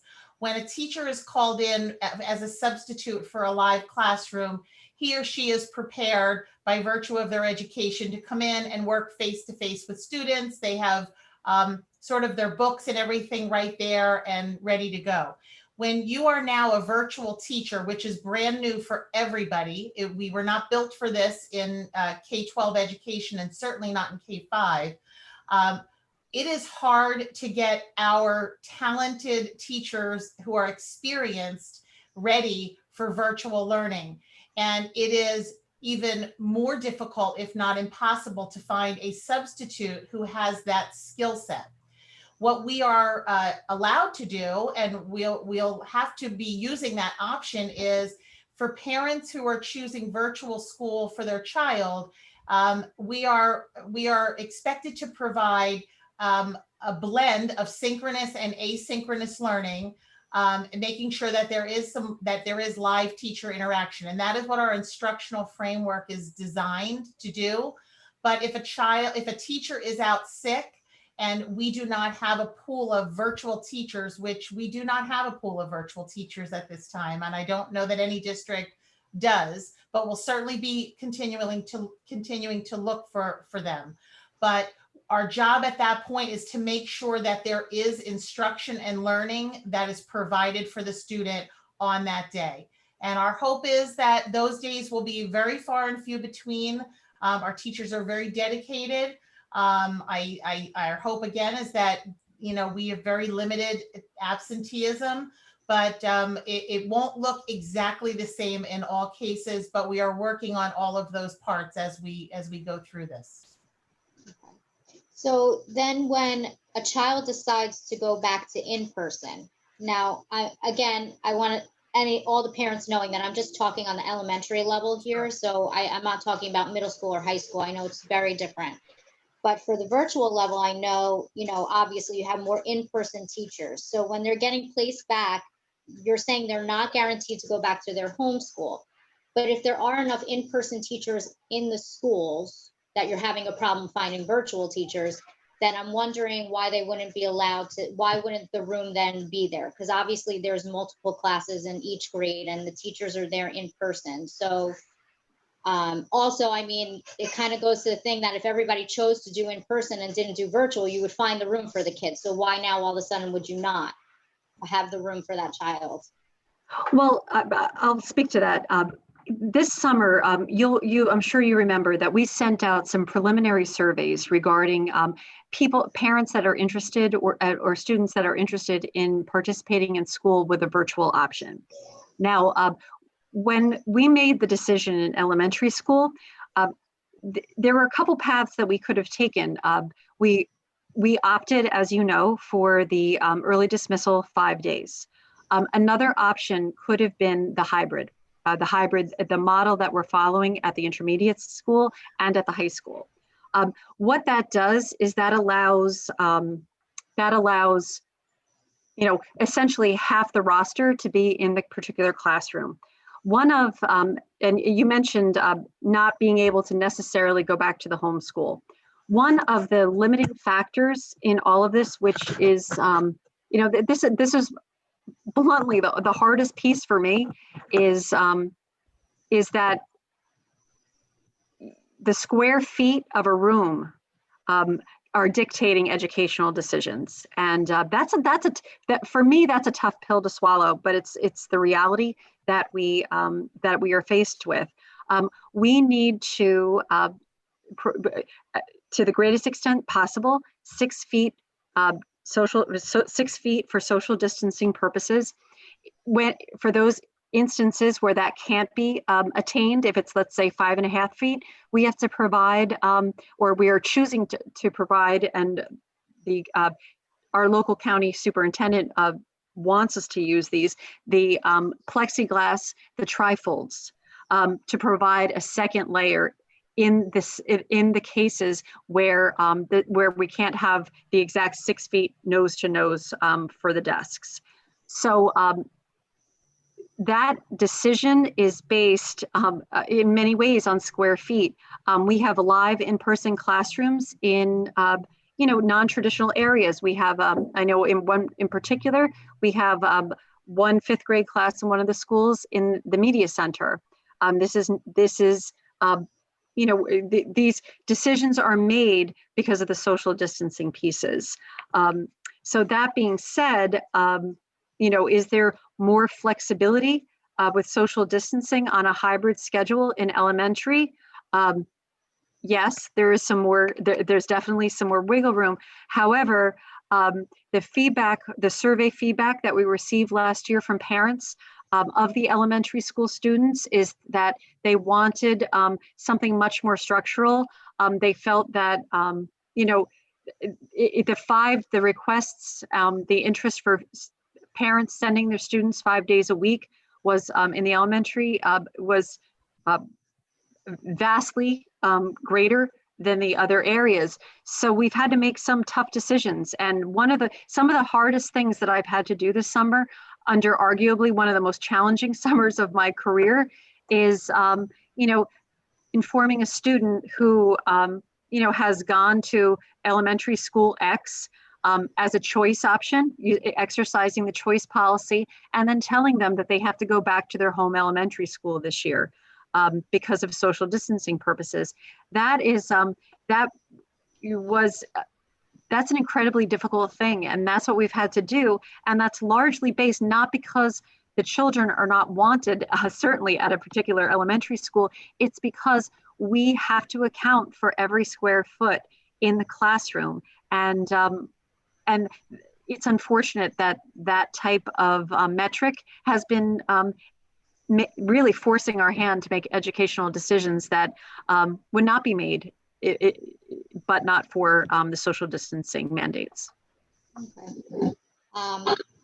All right, so I'm sorry. Oh, go ahead. I think Mr. Hall has to say something. Well, thank you. I wanted to address that because that was a concern of mine too. But I think when it was explained to me a little differently than what Mr. Hanrahan just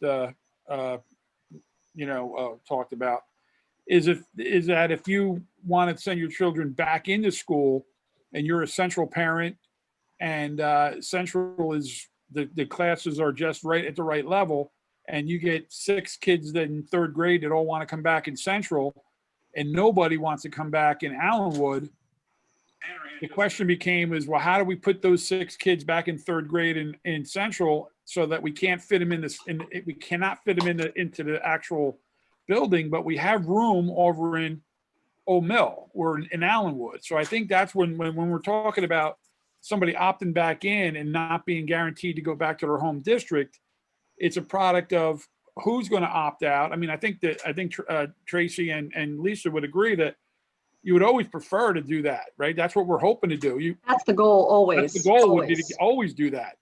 But I'm just, again, come up, you in your head, think of a scenario where 3 or 4 or 5 or 6 kids from a certain grade, from a certain school, those parents all say, let's get together and do it.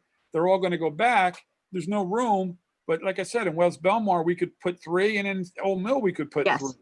That's, I think, the challenge that we're talking about. Not that we're trying to, just make it difficult for parents to put them in there. We're trying to say, this is the amount of square foot we have. This is how many each school can take based on the guidance that it's always changing.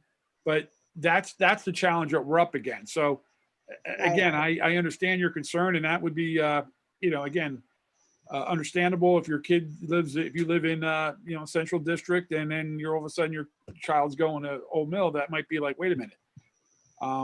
Again, I'm not qualified to comment on the educational value of that. I would just say that for me as a parent, that wouldn't bother me so much. Not to say that what my view is more important than you or has more value than your view.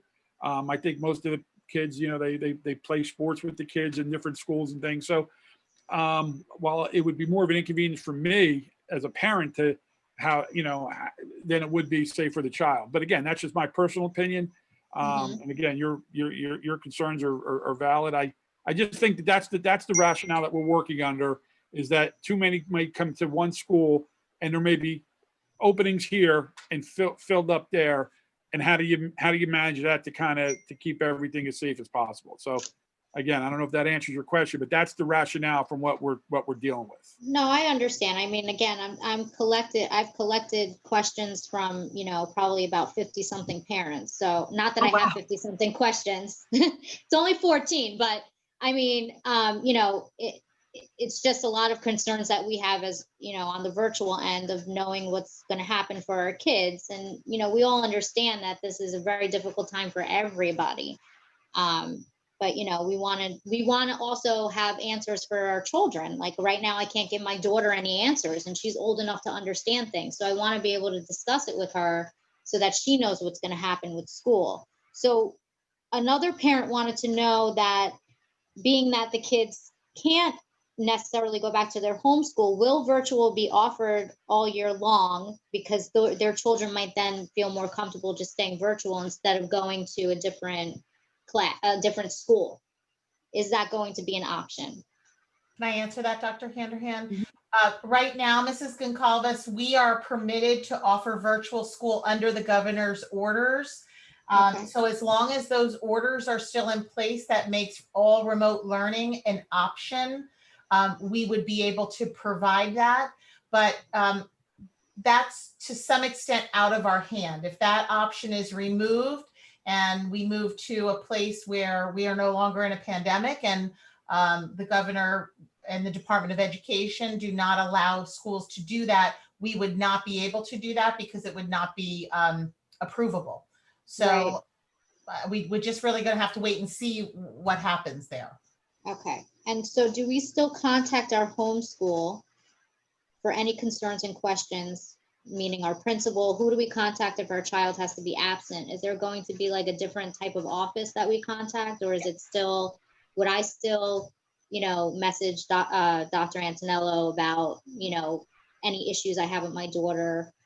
Like, I'll just give an example. Like if she, she needs like a work permit for entertaining. So like, do I still contact her? Would I contact Dr. Handerhan? Would I do that to Dr. Gleason? Where do we?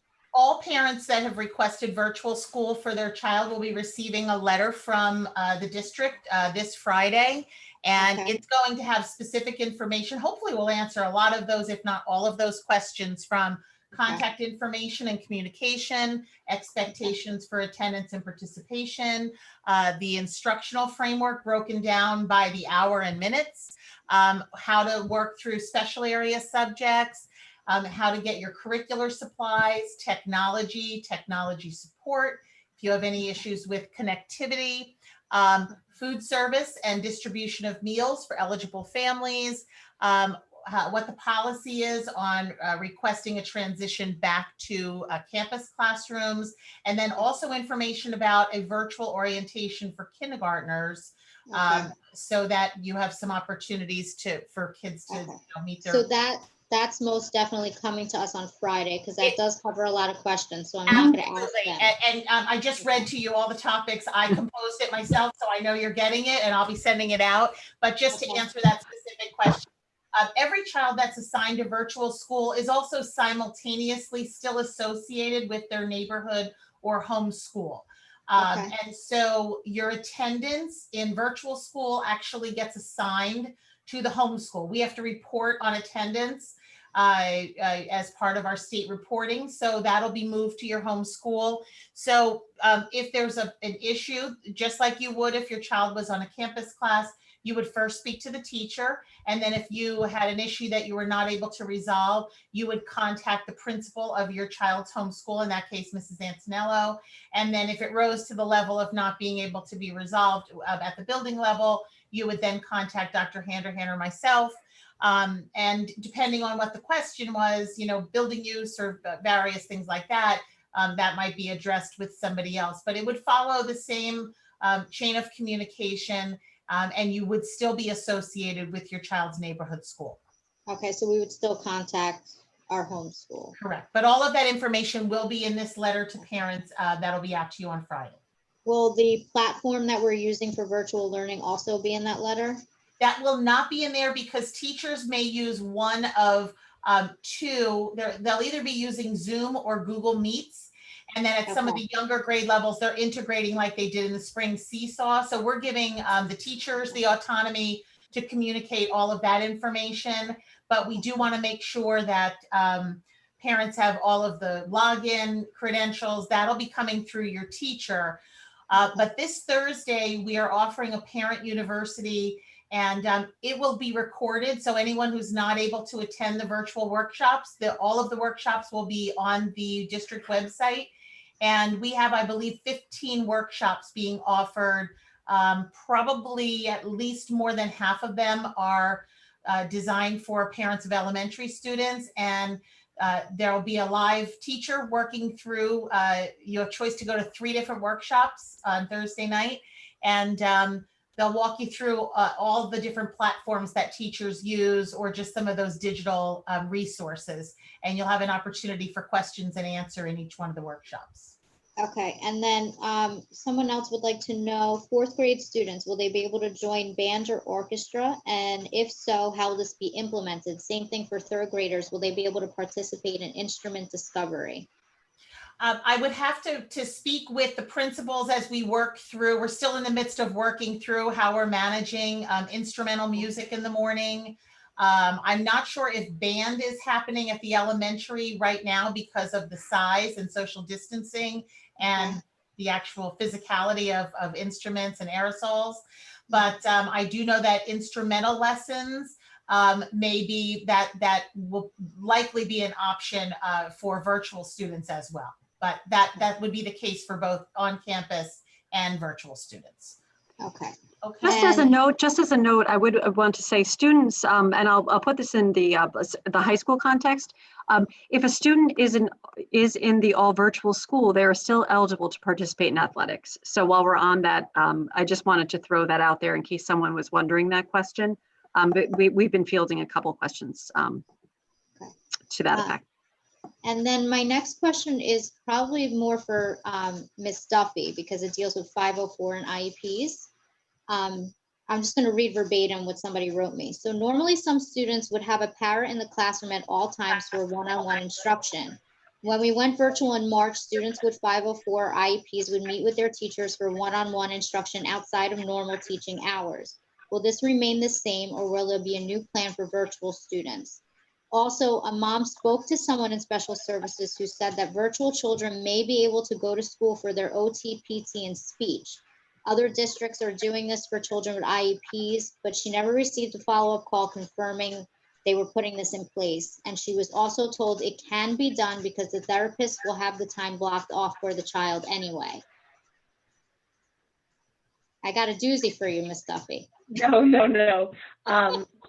Totally understandable, and something we have discussed. So I don't know if you heard previously when I was talking about assessing the students when they return.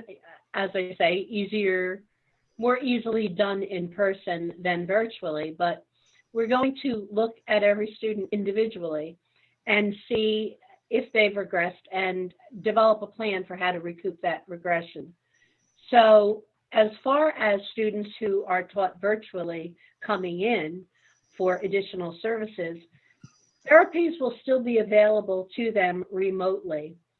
If there is a feeling among those members of the child study team, and the parent being one, that the benefit a child is deriving from the virtual therapies is not maximized, then in that case, we would consider having that child come into district for those therapies. But that's a very individualized decision, and I don't want to go into that discussion anymore, not knowing the circumstances, and certainly not in this forum. So if that particular parent, and I know you said you're representing like 50 people, Yeah, But whoever there was a few. that could be, whoever that might be, if they could send me an email and we Okay. can look at the circumstances. When the teachers return on Monday, I can get those emails out so that we'll know that those people have concerns about remote versus in-person services. Okay, so I should have them email you. Yeah, They should yes, just email me. Okay. that would be best. And as far as the support goes during virtual, whether it's with ICR teachers, resource teachers, or paraprofessionals, we were doing breakout sessions so that the paras could reinforce and do what they do typically in the classroom, but remotely. Paras will still be available to do that for students. So that's part of their IEP, it's part of their plan, and those services will be provided by the paras. Okay. All right. And I only have 2 more questions, everyone. Thank you, Ms. Stuffy. You're welcome. Someone wants to know if they've created a learning pod, can they request for those students to be in the same virtual class? I'm assuming if they're in the same grade, would they be able to request that these kids are still together? I don't know how that would even work. Well, I can tell you if they are in the same grade level, they're going to be doing, the curriculum is the same. Right. I hesitate saying yes because, you know, when we create classes, there are a lot of things we look at. We look at certainly gender balance is one of them.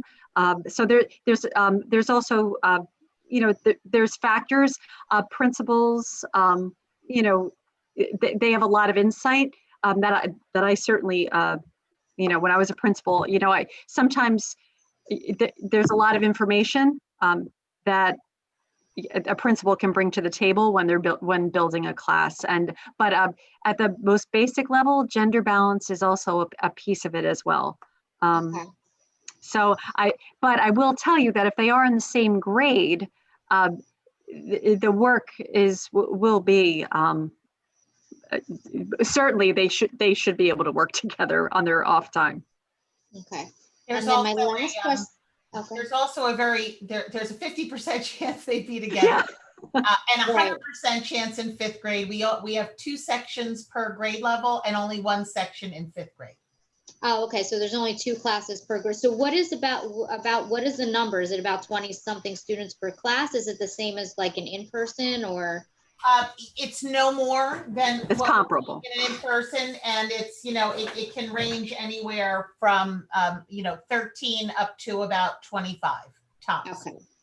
Okay. And then my last question, I guess, would be for everybody, whether virtual or in person. How will grading work this year? Will still be like, is it going to be pass fail again, or are we returning to like the number grades or A, B, C, D grades? Grades. Our plan will be to return to grades, and so at the elementary, it'll be standards-based reporting, correct? Okay, perfect. Well, I appreciate you guys all listening to me for the past, I don't know how long, but that's all I got for you for now. They were very good questions. Thank you for coordinating. Thank you so much. Thank you. Thank you. Have a nice evening. Take care. You too.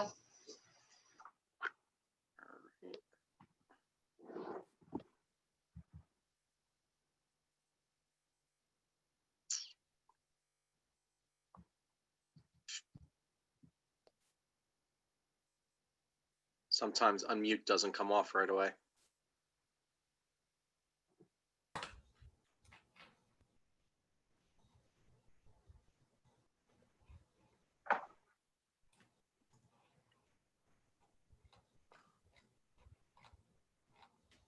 Spencer, can you hear us? Can you talk?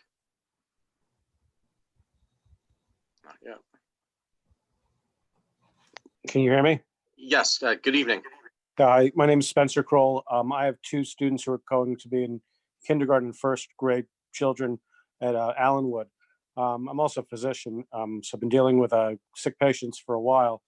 I want to know, like, what are the plans in terms of contact tracing that will be going on if a student who may have been asymptomatic is identified? How are parents going to be notified if that child goes to quarantine and ultimately is identified as being infected?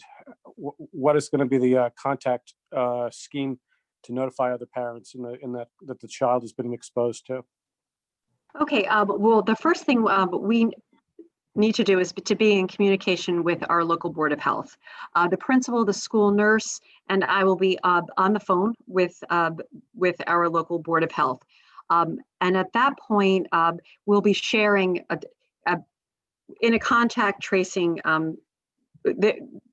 We must cooperate as far as contact tracing. That said, if we do have a positive, we have worked with the Board of Health regarding the notification because there are schools of thought where a student is not considered exposed until they spend at least 10 minutes within a 6 foot diameter, within a 6 foot radius. So that said, we're working in schools, and people with communicable diseases, we historically and by policy, we do notify. So we discuss this with our local Board of Health person that we're working with, and we will be, with a positive case, we will be sharing that information with a letter to parents of students that would have been in contact. That means the class. That also means a school bus if the child rides a school bus. And if you are looking for specifics on our reopening plan under notifications, we discussed this a little more, but we firmly believe that we provide parents much more information.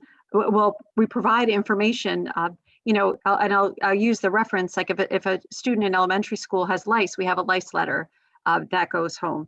And I don't mean to, certainly equate COVID and lice, but I personally believe families should be aware, and we do have a mechanism in place to notify families if their child was exposed. Obviously, we will give absolutely no personal identifying information to the other parents. That's critical. This is something completely confidential. We may be vague depending on what the Board of Health is allowing us to share. I'm certain that we will be vague, but there will be, we will certainly share what we can to you because that's something that, we need to, not only do we have to do our part, but as a parent, I think that, knowing that it is important information. That satisfies my question, but just as sort of a follow-up question, when we're dealing in a hospital setting with a patient who is under suspicion, and one of these children goes home, and perhaps they're not sick with coronavirus, they go home for another reason, and now all of a sudden that child, disappears from the class. The other parents in the class are going to know, I understand you're not going to be sharing that for, the personal information about that child, but I think the school needs to reassure the parents as to that, as people have properly said earlier in this conversation, that there are other things that kids get sick with. Absolutely. And other reasons that they're going to be going home, that there doesn't generate like a sense of panic as kids come in and out of the school. Well, I will say that this because your point is well taken, because the last thing we would want is for a child to feel isolated or, hey, I had strep throat, now everybody thinks that I have COVID. I mean, that's not, that's why I personally, that's another reason why I think notification is important, because when there's a positive test of COVID, we're contacted by, we receive this information. This is information that we as a school district receive, and we do not learn if someone has strep throat. We do not learn if someone has mononucleosis from the Board of Health. We learn that they from the Board of Health that they have COVID, and that's why I think that it's so important that we do notify families that their child may have been exposed, because if Tracy Handerhan was out sick for 4 days from 4th grade, and we didn't get a letter, that's you know, it's more often than not, it's more often something else besides COVID-19. Exactly. Mm-hmm. Okay, thank you. You're welcome. Thank you. Have a good evening.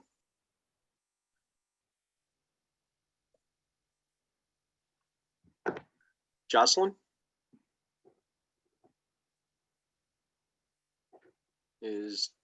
Jocelyn, are you there?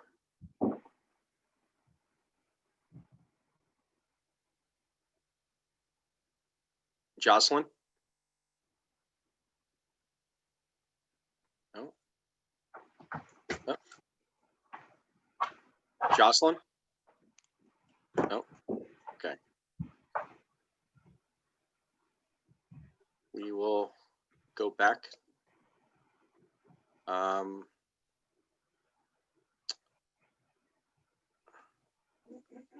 did they go?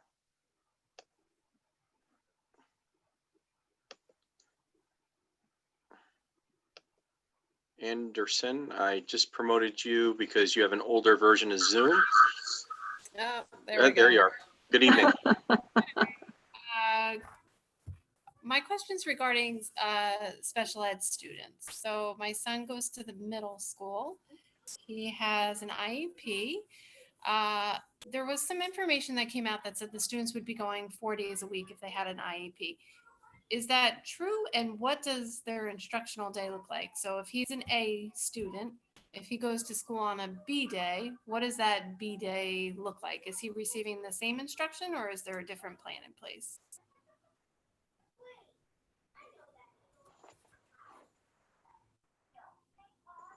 Hi, I think the information that went out that you're referring to was a letter from Dr. Samaha regarding self-contained classes.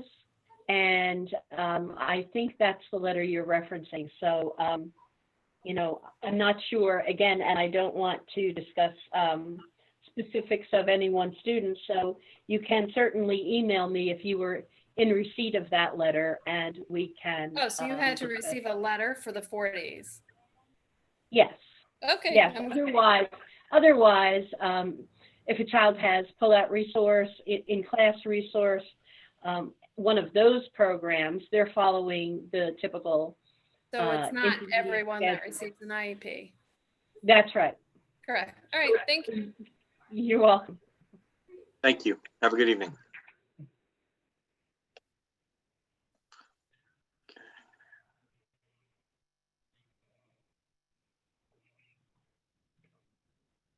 Mrs. Connolly.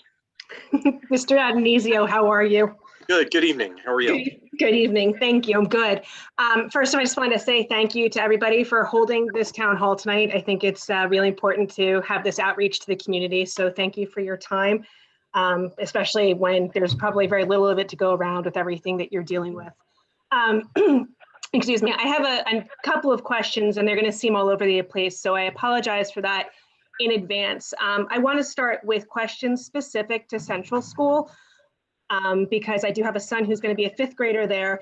And also similar to one of the other speakers, I've heard some rumors and also as a union member and someone who's been back in my own classroom for over a week now, I just want to get some clarification on a few things. So I think Mr. Moretta said before that the trifolds are on order but have not yet been received yet. So I just want to know when the trifolds are received and also if plexiglass has been ordered and received and what the plans for the plexiglass will be. I want to know how social distancing is going to be accomplished in the classrooms, with especially in Central, since some of the class sizes seem exceptionally big from what I've understood. I want to know that the desks, for example, are going to be positioned in a way that all students have a sight line to not only the teacher, but to the board and to other things, so that they're not just crammed in the room to accomplish a certain goal. Speaking of desks, I want to ensure that teachers haven't lost their desks, so that they still have spaces in their own classrooms. And then with the use of the library and other spaces being changed to accommodate students in our COVID style classrooms, I want to know what's going to happen to teacher spaces like faculty rooms that are now being usurped by classroom space. So those are just some of my general questions with regards to Central. And then Dr. Handerhan, you're going to have to forgive me. Mrs. Connolly? No, Oh, what's up, Mr. Adams? Could you, let me get those questions answered for you before you go on, because it was a couple different things, so I don't want to, miss anything, okay? Sounds like a plan. All right, okay, Mr. Moretta? Yes, so you asked in two different parts, Ms. Connolly. So the trifold shields that are coming, they're scheduled to be here before the end of the week. Plexiglass has been ordered and installed more. We have been building plexiglass as needed throughout this whole process. You'll see it in all the front entryways. You'll see it as requested. I would like to just put out there that regarding plexiglass, we're doing it where it's needed. Typically, when you have all the students facing one direction, as long as they're socially distanced and wearing masks, plexiglass is not a firm requirement. We've been going above and beyond where we can, where to help and, to hit certain people's needs. So people have doctor's notes asking for plexiglass barriers and things like that. But for the most part, that we have been building plexiglass for literally the last 3 months. The other portable shields that I mentioned, the window ones, they will be here before the end of the week. Wonderful. Thank you, Mr. Moretta. You're very welcome. And Dr. Handerhan, did you? I think I caught a couple. Okay, one is I'll talk about faculty rooms, because the faculty rooms, we still have faculty rooms. We have not using them for instructional space, the faculty rooms. To clarify the question, I think, for example, the library has become a classroom at Central, and I believe that one of the faculty spaces was within the library. That's still going to be used? The actual, the faculty room behind the circulation desk in the library is still a faculty space. Okay, and that's not anticipated to be disruptive to the class or the teacher that's in there, or to cause any sort of a problem? No, we've actually discussed getting screens to actually provide a little bit of a visual screening to see if to respond to that if that does become a problem. Okay. And the other is with respect to teacher desks. Some of the teacher desks at Central were quite large, and we did remove some. We are currently looking for smaller desks, and I actually have spoken to the principal, Ms. Antonello, about there's a new style of desks which are portable that perhaps that are actually some people actually request them because they're standing desks on hydraulics that lift up and down, that we're going to see if there's any interest for those. Not every classroom, this is an issue, but in some classes, it is an issue, the teacher desks. And we're working to come up with a smaller unit, and also looking to look at an alternative where it is, I don't know if you've ever seen the standing desk types. I have. Yeah, and they're quite, I used them in my last district and they were quite popular. So, but again, I was a high school principal, so, I would have to defer to the expertise at the elementary. But there might be then some teachers starting school on Monday without desks in their classrooms. Perhaps, I hope not, but perhaps. Okay. And then I don't know if you want to answer it first. Are the desks for the students set up in such a way that the students will have a sight line of both the teacher and the boards? Okay, the desks that I have seen, they are facing forward. The desks are facing forward. Also, they are for the social distancing. I believe you asked about social distancing. It's 6 feet on center, and in the vast majority of cases, that is the standard that we were certainly able to uphold. There are some concerns, and with respect to, we're still working on some layouts, but the plexiglass that Mr. Moretto, the shields that he was talking about, we may have to implement a row here and there in some classrooms where, for the sake of illustration, perhaps 5.5 is accomplished as opposed to 6. So, that is, in addition to students that are not able to wear a mask for medical reasons, we also have the plexiglass to provide that extra layer of protection besides the masks if we are not able to have the 6 feet on center.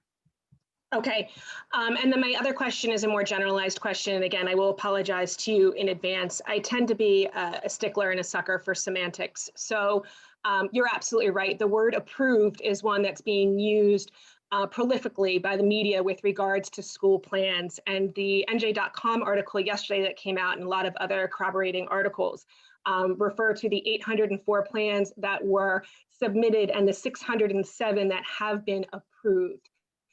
Your school district is not on the list. My district that I work in is not on that list. And there's no mention in those articles about a living document or a work in progress. They were very clear that they were returned to the district because revisions needed to be made. Now, I'm obviously in a district that's open despite that circumstance, but I would really appreciate, and I think a lot of other people would, some clarity as to where we are falling short right now, and not that you're not trying your hardest. I mean, again, I'm a school teacher. I know what PPE and what other issues my own district is having with their air filtration systems and things like that. So I know that it's a challenge right now, but I do think that we need to be careful with the language that we use, because obviously 607 districts have actually been approved. So it would be nice to actually have some clarity as to what we're working on, what the goal line is, if the goal line keeps moving, or why we are in that situation. So I would just, I think Jennifer Sy is the person who asked the original question. I would just like a little bit of a more clear answer as to what we're doing, what the checklist is, or what we have to do to get that seal of approval from the NJDOE with regards to the plan. And that's it. Those are all the questions I have. Okay, well, I would like to respond to that. I gave you an example. We have been asked to provide specific responses to specific questions. And I provided an example of one where I was asked to provide a specific number of times students were going and where they were going to wash their hands or be provided with hand gel after playing outside. That was a level of specificity that was not in the district's reopening plan. So that is an example of a few questions. There were just a few. And that is information that I needed to reach out to the different buildings because that is a very specific building question that I needed answered. And that is currently in the process of being addressed with the county office. And I do certainly understand where you're coming from as far as approved, but there, as far as the term approved, that's something that that has not been communicated to me from the county office. Not that we weren't approved, but that it requires approval. So to answer your question, I imagine I did not get a certificate from the Department of Education indicating, congratulations, everything's approved. I don't know that other school districts did. I absolutely will. I did not see that article. I will absolutely take your word for it that we're on that list because I am in conversation with the county office on some of those questions like the hand washing. So I've been at it. I'm in the thick of it right now. I have no doubt. I have no doubt. Especially, having worked with, a number of the people who are on this dais, I know how important transparency is to a lot of people. So I think when you have a hanging chad like that and you don't know what the reason is for that seal and headlines also can be deceiving. I will forward you the articles so that you can see what I'm talking about. And I appreciate your feedback. So thank you very much. And the questions that we're being asked are very specific at the building level, and they will be probably wrapped up tomorrow. Great, thank you very much. Mr. Hall? Yeah, Dr. Hanrahan, in one of our previous meetings, maybe you could have Ms. Cornell speak to it. I thought that the issue was that we submitted these things for the Department of Education's comment, but there really is not, it's a misnomer to say that they're approved. They'll come back with questions or comments, but as far as approving them in some kind of official capacity, that's really not what they're doing. They're basically commenting on them, which I understand to Ms. Connolly's, semantical point, sounds like the same thing. Like if they come back and say, hey, this is good, that's basically an approval. If they come back with additional questions, that kind of tacitly is saying, well, you're not really quite finished yet. So I understand that that's their confusion, but I just wanted to make sure that people understood that wasn't like a stamp that says you're approved by the state. This plan is approved. And I don't know if Ms. Cornell could maybe get into the weeds a little bit more about the actual the rules or whatever it is that we're working on. Because I do think it's important distinction that people understand that. Correct. It has not been an approval process per se. I understand that word's sort of a bit been thrown around, but what we've seen from the county offices is once the plans are submitted, they review them, they ask questions, there's follow-up, and the most that we've seen is that the county at some point will say, okay, your plan has the information contained in the checklist.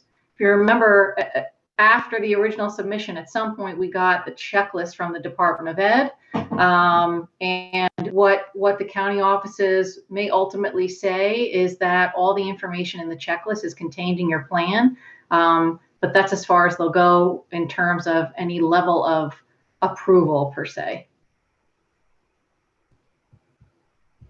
I just want to chime in. The way I've been told the form that it holds is more of a compliance document. Not to say that we're out of compliance with the county plan, but they need some more information before they're willing to say fully thumbs up. We can still operate. It's just they're looking for some more specifics. But yeah, it's a compliance document basically.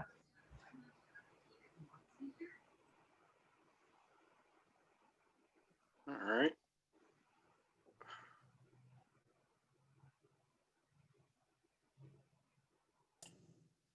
Hello. Good evening.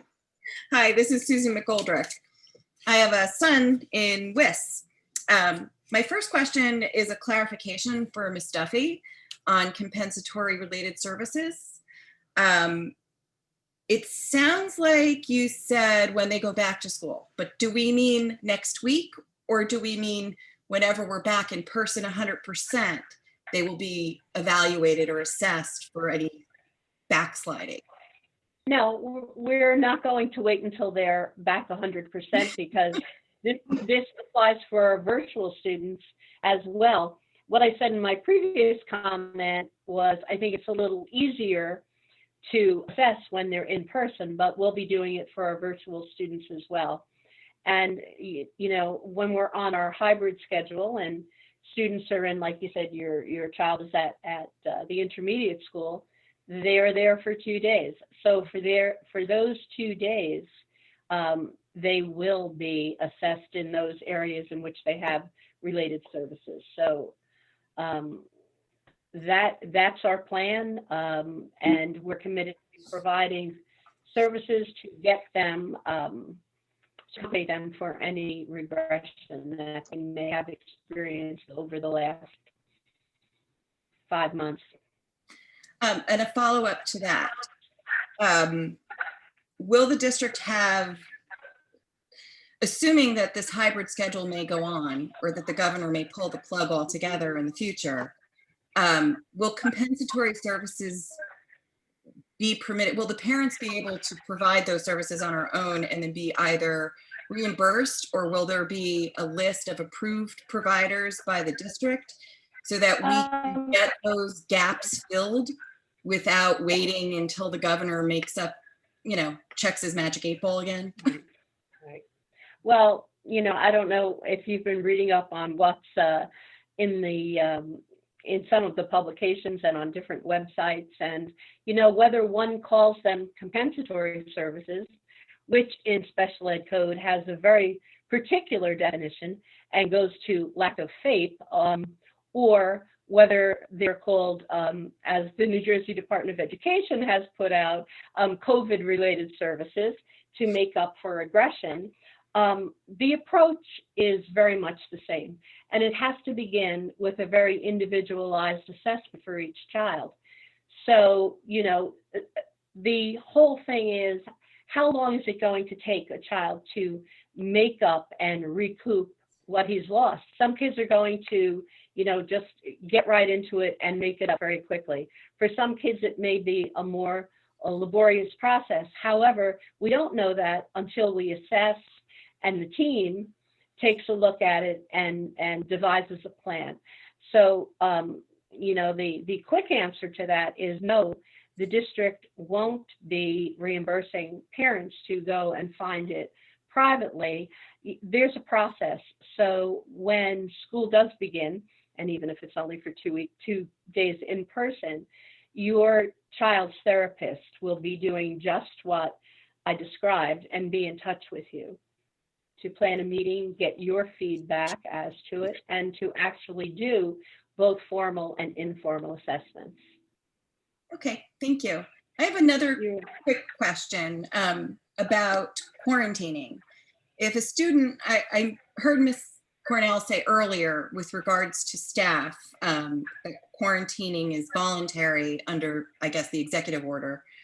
Does that also apply to students if they travel for the holidays or travel with their families? Will they be required to do the 14-day quarantine before they return to school for their 2 half days, or is that voluntary?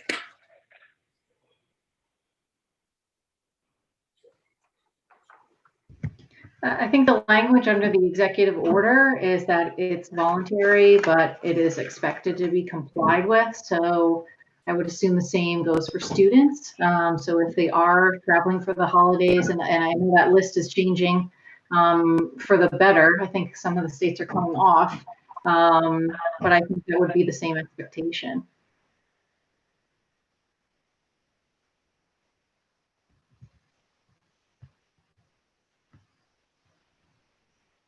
Any other questions, Susan? No, that's it. Thank you. All right, thank you. Have a good evening.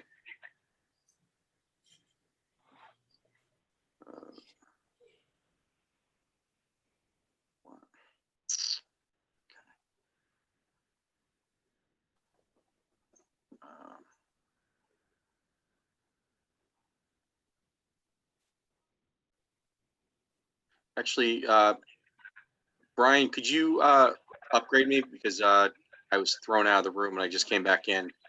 It's not letting me get to, there we go. Thank you.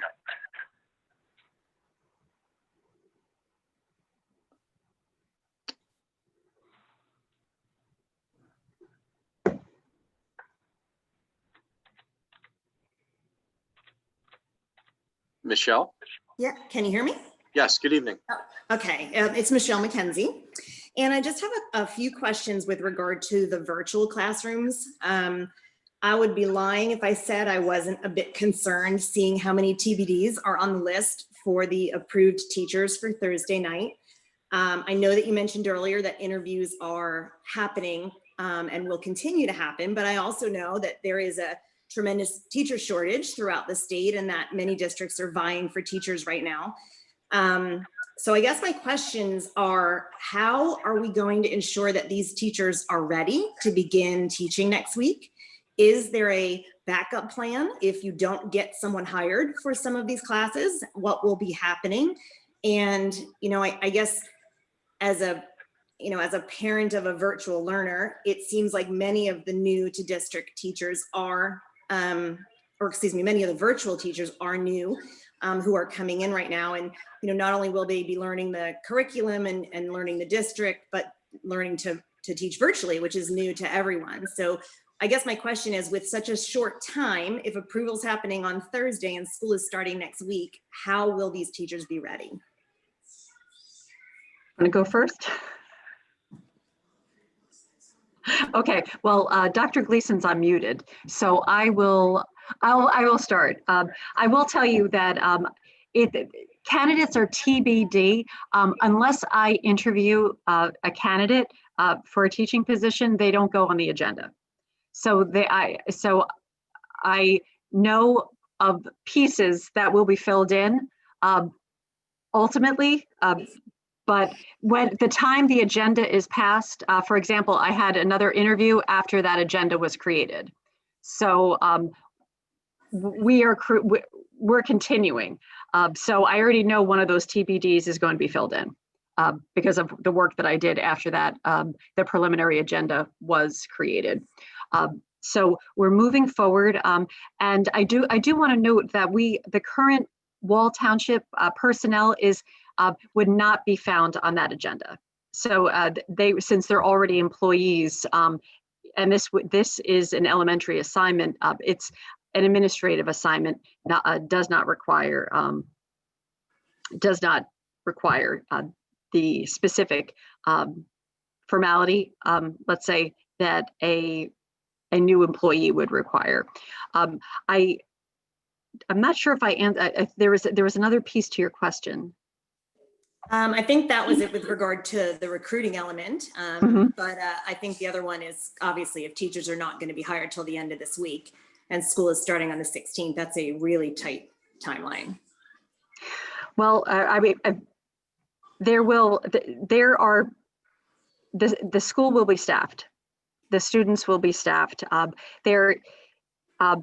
know Tracy Handerhan is a great elementary math school teacher. So, I mean, I joke, but that's how important this is certainly to me and to Dr. Gleason. I know we talk about this a lot.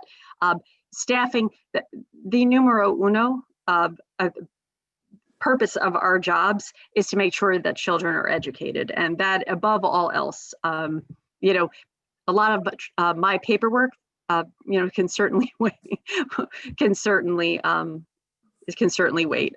But know that we're close to filling our needs, and we also, again, our existing staff is not reflected on that agenda, and there are other avenues certainly that we can explore with internal staff as well.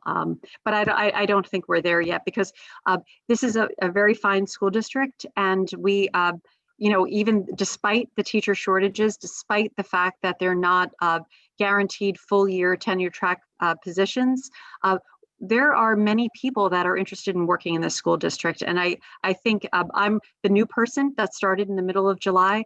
And I think that is certainly a credit to, you know, the staff, to to the administration, to the Board of Education. So, and certainly to the community itself. So the good news is we have people that want to work here. Dr. Gleason, did you want to add anything to that? I think you covered most of it. I did just want to reassure the caller that we do have a very balanced mix of in-district teachers as well as new to district teachers for the virtual school. So I think that we intentionally thought that out so that you would not have two brand new to district virtual teachers sort of navigating that, you know, new territory together, but rather an experienced teacher. So I'm not sure, you know, that that's reflected. As Dr. Handerhan said, our current teachers that are going to be teaching those assignments do not have to be approved on the agenda, so you won't necessarily see those teachers. Okay, thank you very much. Thank you for calling.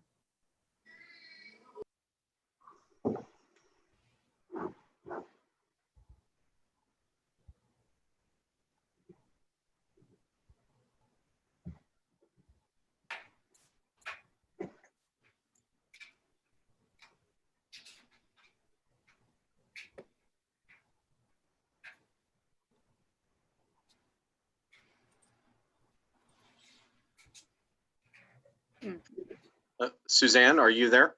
I am there. Thank you, Ralph. I appreciate it. Good evening, everybody. Thanks for taking your time to answer all these questions. I'm a teacher in the district and a parent also. I have a quick question concerning a federal grant that's come.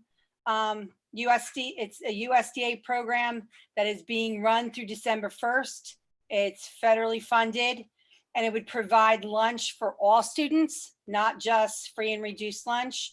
And I was wondering if Wall Township was considering providing this in these difficult times.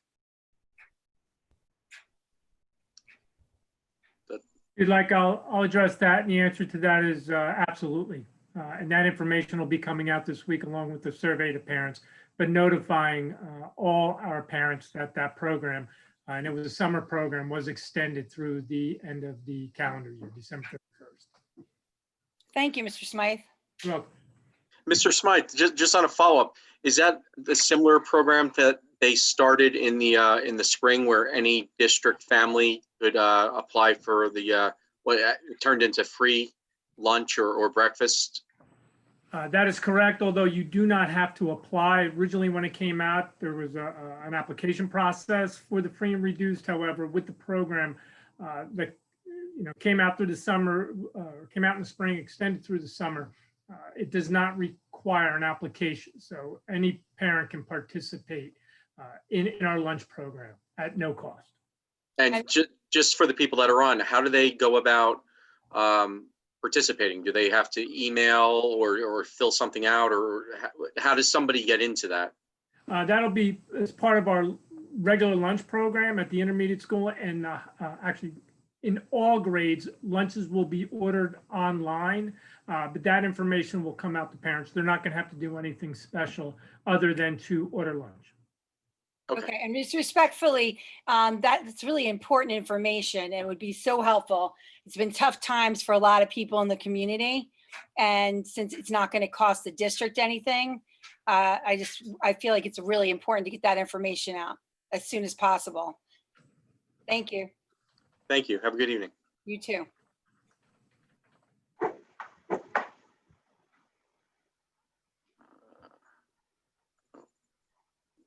Michelle? Hi, can you hear me? Yes, good evening. Hi, my name is Michelle Baboumian. I have 3 children at Wall Primary, and I just have 2 quick questions. I know you had mentioned that there was going to be hand sanitizers on the school buses, but will the children be socially distanced on the buses? And my second question is, at Wall Primary, I think there are 6 classrooms in the school, and they're all connected in some way. They're not separated by doors. So if somebody in the school tests positive or comes in contact with somebody that tests positive, what is going to be the procedure for the school? Will the entire school have to be quarantined, or how is that going to be handled? Okay. Could I respond to that, Dr. Handerham? Again, anytime that we are notified of a positive test, we would be immediately in contact, as Dr. Handerham said earlier, with the Monmouth County, actually the Freehold area Department of Health is our local health department. And one thing we've learned is that although they'll make those determinations in terms of identification, notification, and containment with regard to quarantine, one thing that we have learned from them is that close contact is considered within 6 feet for 10 minutes or more. So I only bring that up while I'm not the one who would make those decisions. That would be the Department of Health. While primary school does have more of like an open flow through each of the classrooms, I think what will be considered most in terms of asking who are the close contacts with contact tracing are guided more by those 2 criteria in terms of length of time together and in proximity during that 10 minutes or more. And I hope that helps a little bit. Yeah. Stephanie, did you want to just speak to, yes, if I could just speak to our architecture here. There is one classroom that has a door that isolates it from the rest of the building. However, despite the fact that it's an open floor plan, they are just considered discrete rooms, and the square footage of each is calculated. So as Dr. Gleason was saying, there is that area between all of those classrooms that would allow for at least 6 feet, if not a lot more, because those classrooms are very big. And, it's also part of our plan here at Primary to have the doors open, the SSO be outside when the doors are open, all the windows open. I think there are a lot of precautions. I understand your question about, our open floor plan here, but I think if you actually come in and look, when the children are engaged in activities, they are well within the confines of walls. Okay, thank you. And as far as the buses, will the kids be socially distanced on the bus? I'll address that. Students will be socially distanced as much as possible. However, all students are required to wear a mask, so socially distancing is not a requirement on school buses. Okay, thank you. Any additional questions, Michelle, or is that it? Nope, that's it. Thank you. All right, thank you. Have a good evening. You too.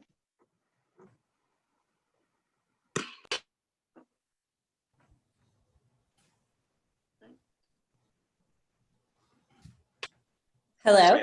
Hi, Yes. good evening. Hi. Hi, good evening. Thank you everyone for taking the time to listen to our questions and answer them. I think it's a wonderful thing that you're doing this for our school community. I just have a few questions about Central School and then 2 other general follow-ups. I will have 3 kids at Central this year. And I was just wondering how many classrooms at Central are not able to adequately socially distance the students with the number of students in the classroom?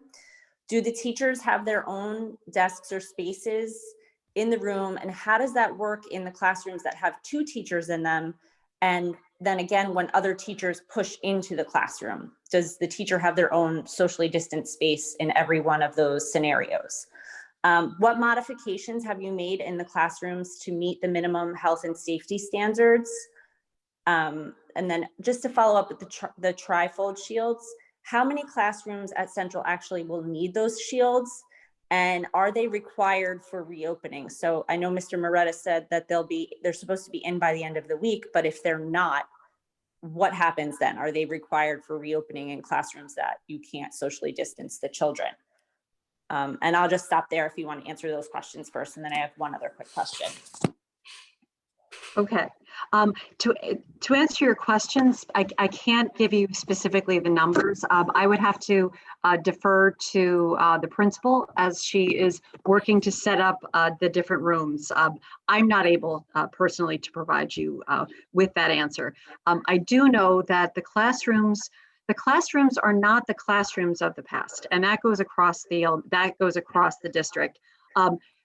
Bookcases have been removed from the instructional space, the classrooms. Carpets have been taken out and removed. Some of the classes had bean bags in there for reading corners. They are not in the room. Kindergarten in the past used to have the tables. We actually have small, the small desks in kindergarten now. So it's not, the classrooms are not the warm, fuzzy environments that we've so loved from years past. Bulletin boards are still certainly able to be developed. With respect to teachers' desks, at this point, we are working on trying to find smaller pieces of furniture for the teachers because some of the desks are quite massive at Central. They're quite big. So we're looking to get smaller desks. I've also asked the principal to seek interest in some of those, if any of the staff is interested in the standing desks. So that is certainly a negative to providing all of the social distancing that we need to do. With respect to the plexiglass, we do have the shields. We do have some of the shields in district already that we ordered for different purposes and special services. So we do have some that we have available to us, and I believe we're also expecting delivery tomorrow, I believe, on the sheets of additional plexiglass itself. But we've been tracking that order very closely and very carefully, and it's almost here, so I'm feeling good about that. So if that's the case, if we do not, if on the off chance we do not have the additional plexiglasses, the shields, there's I do know that there are all calls for district share some districts are sharing. I know I've been contacted by some of my colleagues across Monmouth County for various types of things as people await orders. So there's certainly great cooperation between school districts. As far as, again, as far as how many shields, how many classrooms will require the shields, again, I don't know. I would have to defer to the principal for that specific number. So I hope that I answered at least some of the questions to the best of my ability. Thank you. Yes. And then I just wanted to follow up quickly on what some other previous speakers had mentioned about our DOE approval and whether we're having to make revisions. And I mean, it seems like, yes, we do have to make some revisions. So I think just tell people that. And just to clarify on what Mr. Nasser said, if we're not in full compliance with whatever document you're working through with the DOE, what do we need to do to get into compliance by the 14th when teachers report? And if we're not in compliance at that point, how does that affect our plans to open? I'm just, you know. Well, I can tell you, I've been working. If not in compliance, then doesn't that open the district to liability issues? Well, I can tell you, I've been working very closely with Dr. Richens on our plan itself, and more specifically, the reopening of Central School. Ms. Cornell, did you want to, because I think this might be a conversation regarding the attestation with respect to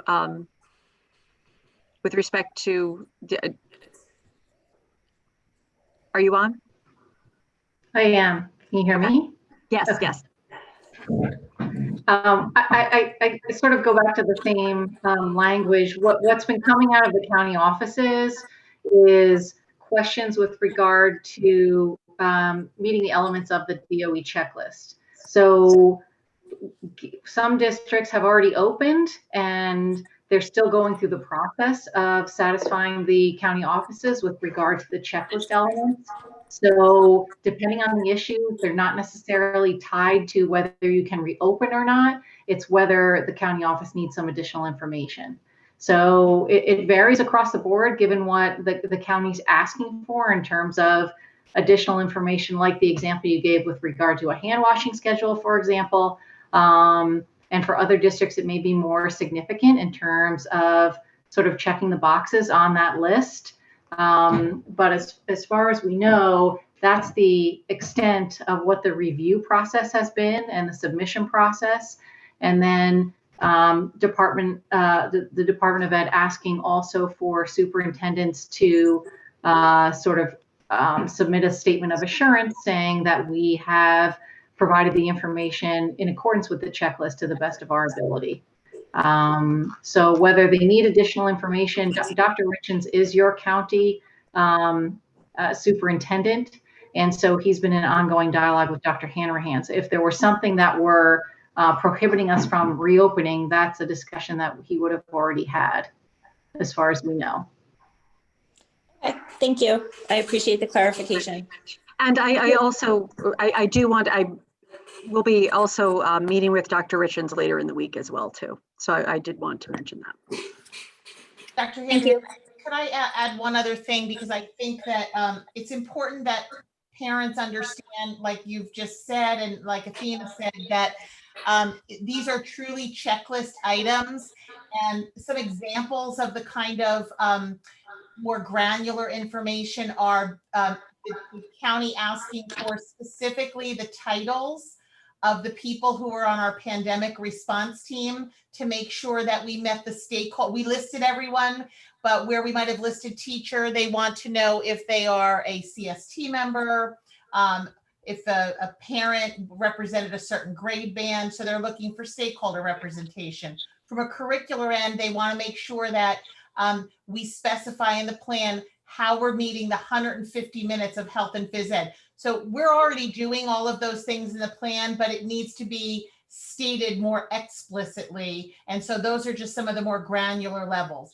But in our review of the checklist items that they would like information, there is nothing that opposes anything in our plan or would preclude our plan from passing approval process. They just need some additional information. I think we've all been stating that along, but I just wanted to give you some of the examples of some of the types of things that we'll be just adding more detail to.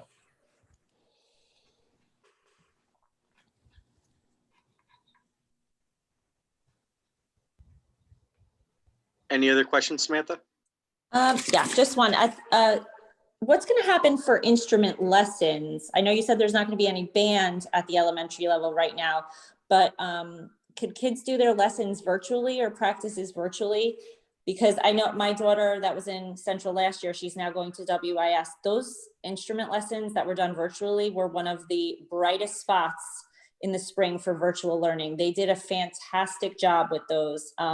So if we could figure out a way to do that, I think it would be wonderful for the kids. Yes, we're in the midst. We had a meeting this morning with the elementary music supervisor, and we are working through plans to ensure that we're able to provide instrumental music lessons.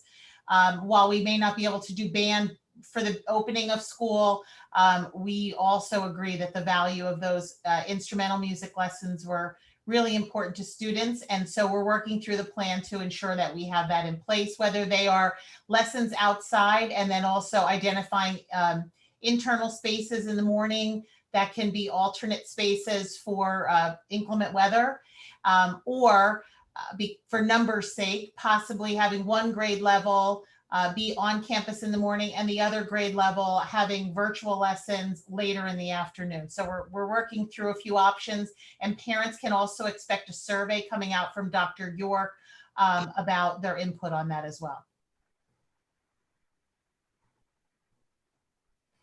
Anything else, Samantha? Is that it? No, thank you. That's all. Thank you so Okay. much for hosting this. Thank you. Have a good evening. Bye.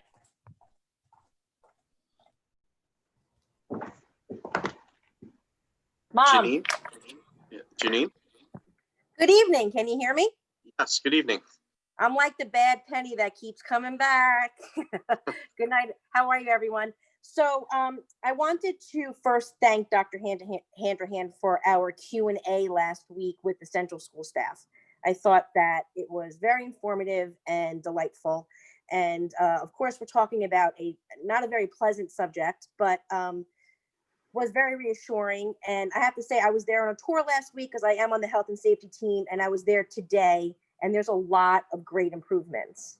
I felt like upstairs today was like almost done, like very, very, yeah, amazing. Which comes to my next point. Mr. Nasser asked if we, as teachers, have been able to get in there yet, and we have not. Upstairs teachers can get in tomorrow.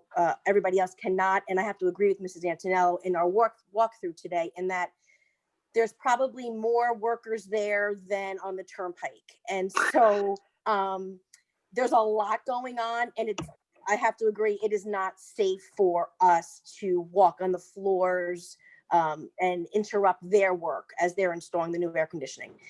So here's my point.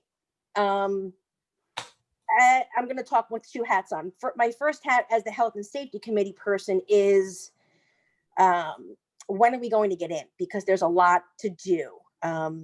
My second question is on a personal note. All of my stuff is in the gym. So I don't have a teacher manual. I don't have a piece of paper for the child. I feel like I do not want to miss Monday and Tuesdays in service because they are super important to all of us. Teaching in the virtual landscape that if we ever have to go back to. And I'm super excited that we were offered the things we were offered because they're very relevant to elementary teachers. So I don't want actually to get pulled Monday and Tuesday for classroom setup. It is disheartening though in my walkthrough today that I have to agree with Dr. Handrahan. There are children who cannot see the board and or the teacher. Because we are succumbed to the square footage restriction, we have to do something in 3 or 4 of those classrooms. And I say this now because we're late to the ball game because of what happened at Central. You would have known a month ago if we were able to get in, but it's not feasible to start teaching Wednesday with rows of children not being able to see us.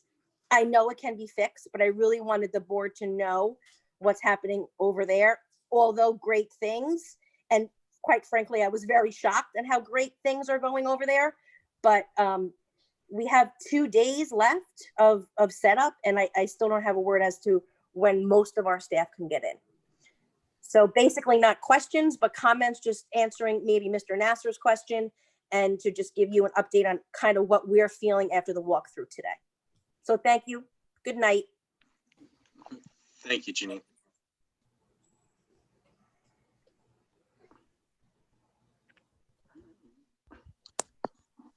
Ms. Duran? Hi, can you hear me? Yes, good evening. Okay, hi, good evening. Thank you, all of you for staying on and putting up with all the questions tonight. My first one was just briefly on the lunch to Mr. Smythe. For the people who got the lunch that was offered in the spring, I know they had like WIP, well, helps its people, helping deliver and so forth. I'm wondering, how are they going to get lunches to the virtual students?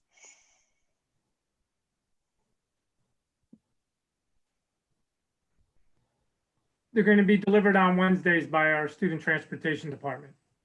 Oh, to the families' homes? Correct. Okay, thank you. And my second question is for Ms. Duffy, who's probably cringing. I just wanted to know if homebound instructors are staffed and ready to go too. And if so, are they going to be handled as they have been in years past through our guidance department? Yes, all our home instructors were approved. I think it might have been in June. It might have been in July, but in June. But yes, and it will proceed as it has in the past. So you found enough staff to do this virtually or in person, however they choose to do it? Yeah, and we also did it that way March through June, and it went fairly smooth.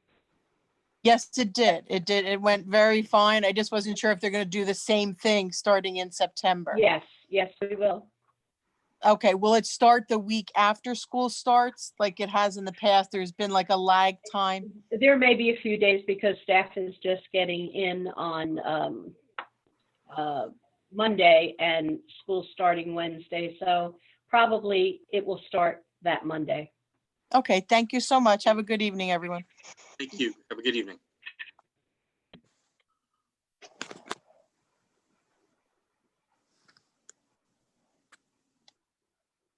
Carrie? Hi, Carrie Pettit. I have a couple of questions. I have two in the high school, a senior and a sophomore.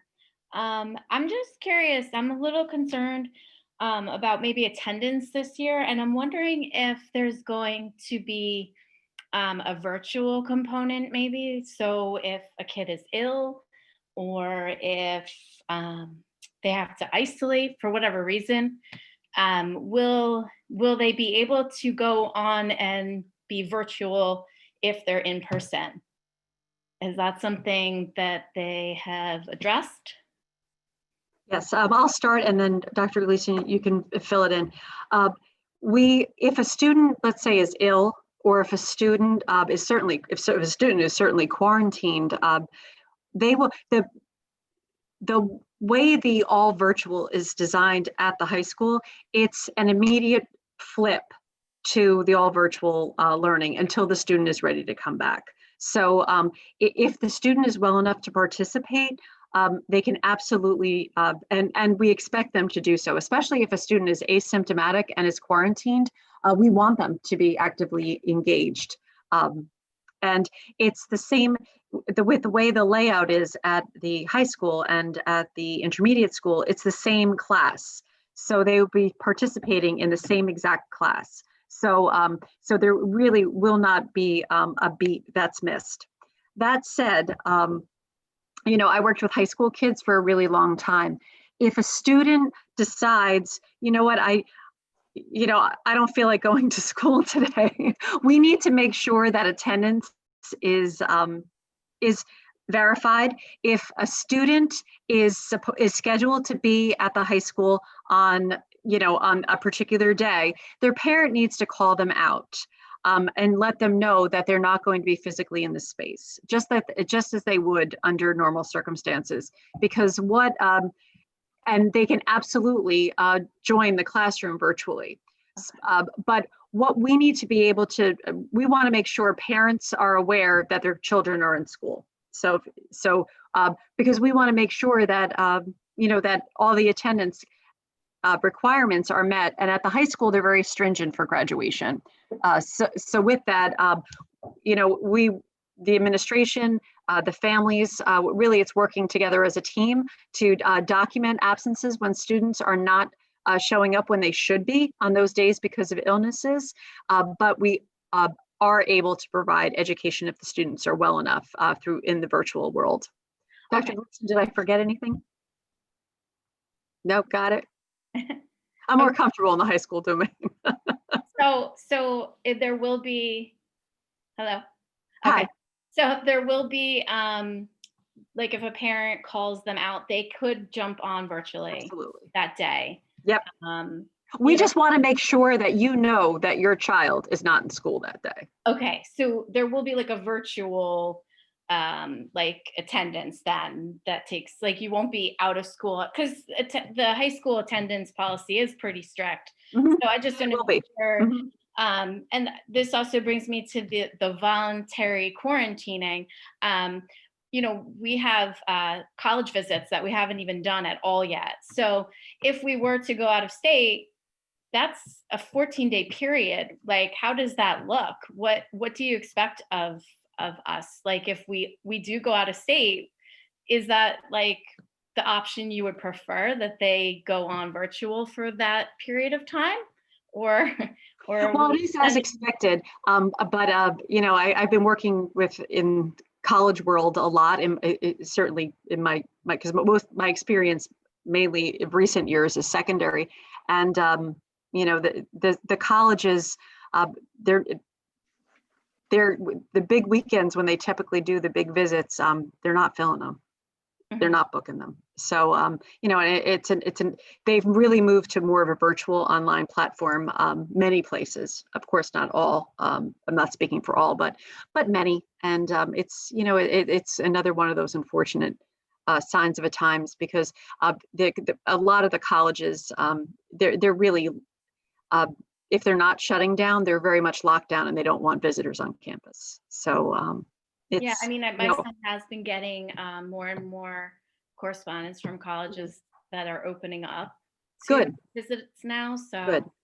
Good. Yeah, I was just wondering about that. And then also, and that's why it's so important at the high school, because there's so many things like that that do come up. And even though the quarantine is voluntary, the language is but it is expected. So yeah, okay. And then I just have one other question. You've mentioned a few times students that cannot wear face masks. If it's at the high school level, are they going to be in the hallway with face shields to protect others as well? How does that work? Okay, well, it's a process. If a student is not has a health reason that would preclude them wearing a face mask in class, it's a process, and the process needs to begin with the school nurse. There are doctor's orders that would have to be followed. There is a health plan that will have to be crafted, and during that health plan a conversation and plan development, that's where the discussion of face shields is that suitable. I will tell you that in the survey that the district sent out early in the summer, we asked one of the questions: is your child medically precluded from wearing a face mask? And it was a very, very small number. It was a very, very small number. So that's something that will be handled individually, but depending on the accommodation and depending on the needs, one of the things that school during COVID is we're having to make accommodations.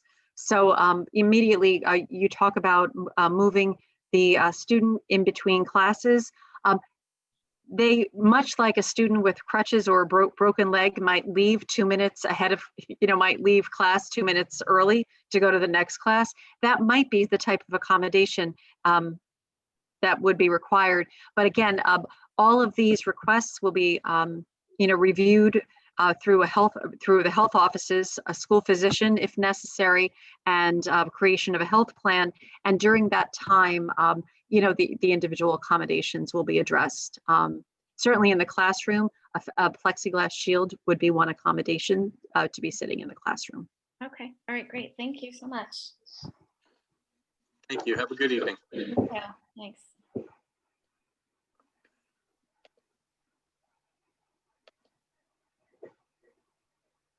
Jonathan?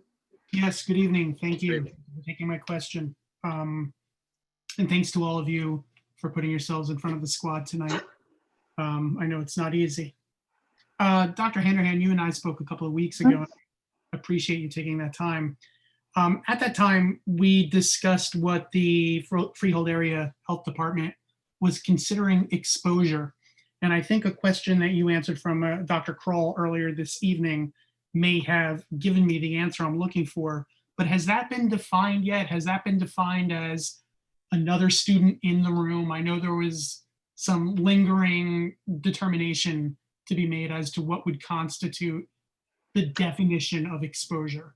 Okay, there is certainly some conversation about that. Our stance is if the student is in the classroom with them. So the health department is that we've worked with is not, is more of the students in close proximity in the classroom, whereas our perspective is the classroom. Right. So I have not seen anything concrete in writing with respect to that. Okay. I did reach out to them. You did? With your recommendation. They did not return my call. Okay. But so, I think that's an important determination to be made without a doubt. Yeah, and there's, as we get closer to the opening of school, we absolutely our frequency with the health department in communication, I'm certain will be greater, because we're going to have questions and we're going to reach out to our local Board of Health. I know Dr. Gleason certainly isn't shy with. Good. She's not shy. Good. No, I think I can't tell you that we don't hesitate calling. Right. No, I think I can speak on behalf of all the parents in the district that your definition is certainly more reasonable than what the Freehold Area Health Department was proposing originally. I'm not sure if this has been asked. I did get on maybe 10 minutes late. But one of the creature comforts for parents is back to school night, so that they can get an idea of what their children's environment looks like. And this year is obviously going to be an environment unlike any other before. What access, what ability are parents going to have to get a better idea of what their children are facing every day? Well, for one, back to school nights will be held virtually this year. That's so. It's ironic. Yeah. So as far as getting a sense of the environment, I know I have been, I've been, not that I'm eavesdropping, but when I walk by a group of educators, you start hearing about, different spins. I know, some of the creative energy that I've heard is, really wanting to show take some video and show the parents what the environment looks like.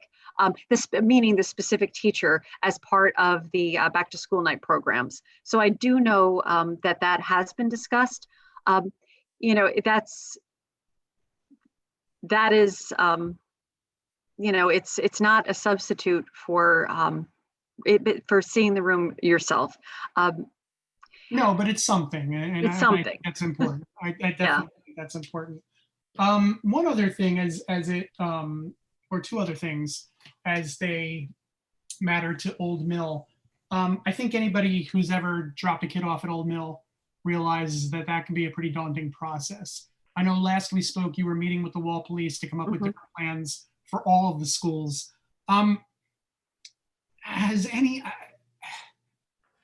It's going to be a mess at Old Mill. I believe the last meeting or the meeting before, there was, what was it, 22% of students opting for busing, which would mean 78% are not. I don't know if I have my numbers. So it's close to 50-50. It's close to 50, that's but better. Then that's certainly better. yeah, it's close to 50-50, but still, we absolutely. Now, keep in mind too, you know, these are families that, you know, what they say on the survey, they may say, you know what, this week I'm going to drive my child. So there's a lot of variability with that. And yes, we did. We reached out, we worked with the Wall Township Police Department. Meetings took place with the principals and the vice principals, and you know, really trying to troubleshoot, because, and you know, the police department was a tremendous perspective that I know I'm very grateful that we were able to work together to try to brainstorm, because they have a different perspective. You know, school leadership, we come from a campus looking outward perspective, whereas the police department looks from, you know, the big perspective looking in. So, you know, some really good conversations. And I do know that, I do know that the principal, you know, Mr. Laughlin was working with the police, and I believe that they had conversations beyond mine that I was involved with. Great. So if you have specific questions about drop-off, you know, I have heard about the Old Mill drop-off. I haven't seen the Old Mill drop-off, so I encourage you to reach out to the building. I asked because I'm a working parent, and you know, although I'm working from home right now, I probably will schedule an hour to get in and get out of there. I mean, it can be that, you know, obviously dependent upon how many people there. And my last question, and thank you again for your time. Mr. Smythe, you and I spoke as well a couple of weeks ago, and I wanted to ask again, because I don't remember if I did recall, or I don't recall if I remembered asking you, the percentage of fresh air that we're going to be able to see at Old Mill. Were you able to get that answer? The fresh air within the air handling and circulation in the HVAC? It's not a matter of the percentage. The requirement in the road to recovery is that the mechanical systems that are in place provide a fresh air component. Right. Otherwise, that space would be required to have operable windows that could provide the fresh air requirement. But the units at Old Mill School are compliant as far as their design with providing fresh air. I believe the calculation is 20 CFM per student in the classroom space. But those units are designed to provide the fresh air component required. Okay, great. Thank you for your time. I appreciate your answers. Thank you. Thank you. Have a good evening.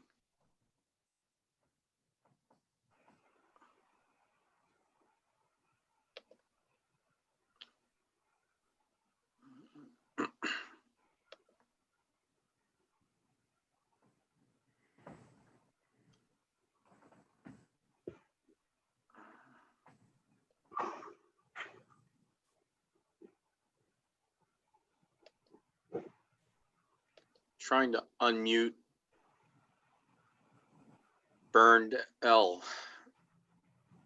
It's not going.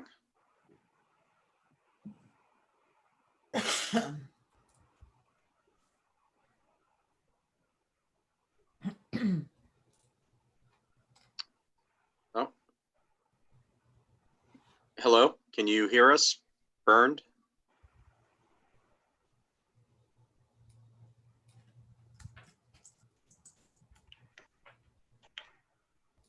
Hello? BERNDL, I think. Are you there?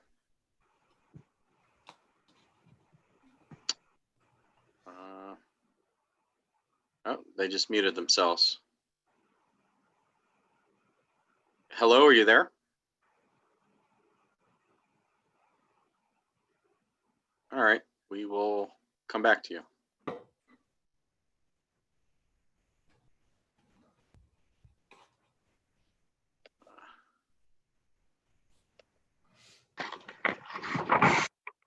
Hello? Yeah, good evening. Hi, this is Lisa Adam. I just have a couple quick questions, and I've been listening, but it's very possible it, so I'm sorry. Please don't repeat yourself. Just tell me to go back and watch the recorded. If a child ends up in the isolation room for a fever or something to that effect and gets picked up, what is the process for coming back? Do they need to get a negative test? Dr. Vanderham, would you like me to answer that? Sure. So the process, if a child is sent home for COVID-like symptoms or symptoms related to COVID, they would have to have a physician's clearance. It is not the authority or the expertise of the district to determine that the child needs a test. That would be completely up to the physician. So the physician may make that determination, or the physician may determine that the symptoms were related to some other child illness. It could be, you know, cold, flu, allergies, an existing condition. So that's the physician's determination, and the physician would write that clearance back to the district. We already currently have policy on certain illness and the ability to return to school, which would be fever-free for at least 24 hours without fever-reducing medication. We already have those policies in place, but it would not be the district's authority to determine if a child or a staff member needs to have a COVID test. Okay, great. My second question. So I know we've talked about quarantine being voluntary, and I know the CDC just recently talked about the travel, and you guys have said it's voluntary, but it's expected. So, and I'm asking this because this specifically affects my family. So if a family has to travel and comes back, the child's expected to quarantine, but if they choose not to, or whatever that is, I'm asking because I have a high school athlete. So if we're supposed to travel for a family obligation. If we come back, he will not be able to participate in that sport for 2 weeks. Is that correct? Because he'll be supposed to quarantine? Or is that our choice? Well, again, it speaks to the language of voluntary and expected. If it was mandated, it would be, I would say if it was mandated. You know, it's one of those, you know, it's one of those things that the language in the order from the governor is, you know, it's strong, but then there's this, you know, voluntary is voluntary, expected is expected, and you know, expected to is not really has teeth. Expected to is not something that has certainly teeth like the word mandated. Ms. Cornell, did you want to reiterate that with respect to? Yeah, I mean, that is the language, voluntary, but compliance is expected. I will say that seems to be the protocol, that seems to be the expectation in terms of what's reasonable or not in this kind of climate. And that if the child does have to quarantine, then we have made arrangements to provide the instruction virtually during that time if needed. You know, beyond that, I can't really comment other to say, I think that is what the expectation is, frankly. Okay. I just wanted to be clear because, as you can imagine, my high school athlete doesn't find it funny. So, but that's fine. I have 2 more questions quickly. I know that it says that they have to wear a mask with ear loops. I recently heard some rumblings that may change, that a child might be able to wear one of those neck gaiters that they pull up and put down. Is there any truth to that or no? Well, actually, it's the opposite. The guidance that we were given earlier in the summer spoke to gaiters. The gaiters, that's the turtlenecky looking thing that looks like a scarf, that it was okay. And there was an update on, I think it was August 27th, indicating that they were no longer preferred because of the question of whether the protectiveness is as strong as the ear loops. So we will be modifying our district reopening plan to so this is an update you know, to the really the living aspect of the document. The guidance changes, so we're being flexible with it. So so right now, ear loops. Yeah, I think the information that came home did say ear loops for sure. But then I just yesterday heard some rumblings saying that. Yeah, it was a strong preference and it was communicated as such in all of the building plans and to us that that's the preferred, you know, but because didn't want to run counter to the guidance that we were receiving prior. But the guidance as of late August is moving away from the gator style. So we will be responding to that. Perfect, thank you. And my last question, and this, I may have this wrong. I've looked at it every way, and I just want to make sure I have it correct. If a child is in the high school and they go to school, you know, my last name's A, so my child will go Monday and Thursday in person, and then the other 3 days virtual. So that's an A week. So they go, instead of A and B days, they're A and B weeks, correct? So a child would, so say my son has math on his A week, he then could essentially not see a calculus teacher or whatever math he's taking for a solid 10 days. Is that, so he could have them on Thursday and then not again till the following Monday. Am I reading that right? Yes. Okay, so at the high school, they're separated into group 1 and group 2. As you said, group 1 would be students with the last name A through K, and group 2, L through Z. And the schedule is such that they will have all A day subjects for 1 week and then B day subjects for the following week. So depending upon where they fall within the schedule, there could be, I don't know that there would be 10 days. It would depend on where they fall within the schedule, but there is 1 full week of the same content for A day and then B week the following, or B day content the following week. Okay. That's a little bit concerning as a parent, and only because I have a child that kind of struggles. So he's taking physics. So to take physics on a Monday and a Thursday, and then essentially not for a whole nother, he has Thursday, has Friday, Saturday, Sunday, the entire following week, and then a weekend. So for a whole nother almost 10 days to not have physics again. So I just hope that the teachers taking that into consideration when there's testing, because have that content for 10 days for a child that physics is not easy would be tough. And I'm not complaining. We're all doing the best we can, but I just hope that's something that's communicated, because that's a long time. That's a valid point and well taken. And absolutely, the teachers will be developing assessment around these, new kinds of schedules where, it can't be, like a Friday test anymore. It has to be around when the students are close to the content and they show readiness for assessment. So those will be taken into consideration and for sure. Great. Thank you for taking my questions. Thanks for calling. Thank you. Good evening.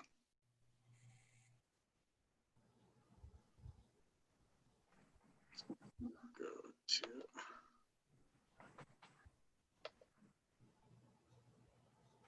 Ms. Cross. Yeah, this is Betsy Cross. Thanks for having this. Would be nice if all meetings were held as a question and answer so that, people could get their questions answered. First thing I'm going to go over is the mercury at the high school. I know recently you hired Dr. Lynch, who's an industrial hygienist that specializes in mercury. Do you want to give an update of where you're at with the mercury? And then if I don't, then, hopefully I'm not going to have any more questions. But if you could just go over where you're at. I did ask for reports. I have written in, I've asked for the reports. None of them have been returned to me. So if you could just give me an update where you're at. Mr. Smythe, Mr. Moretta, would you like to provide some updates?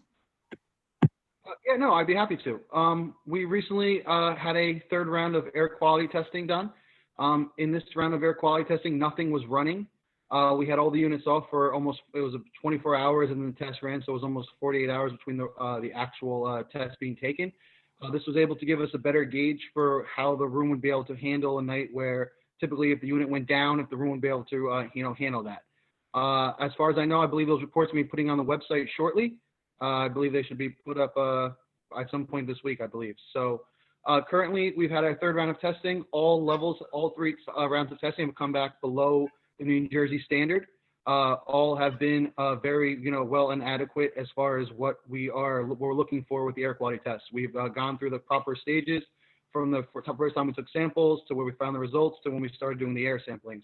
So we've gone a little bit above and beyond with some of the air samples we've taken now that we're on a third run, but they've all been very encouraging. And like I said, the third round once again came back below New Jersey standards for mercury in the floor. And just to follow up, yes, there was bulk samples taken. There was mercury contained in the rubber floor in the gym. As Mr. Moretta indicated, a number of air tests were done, which is what determines whether you can utilize that space.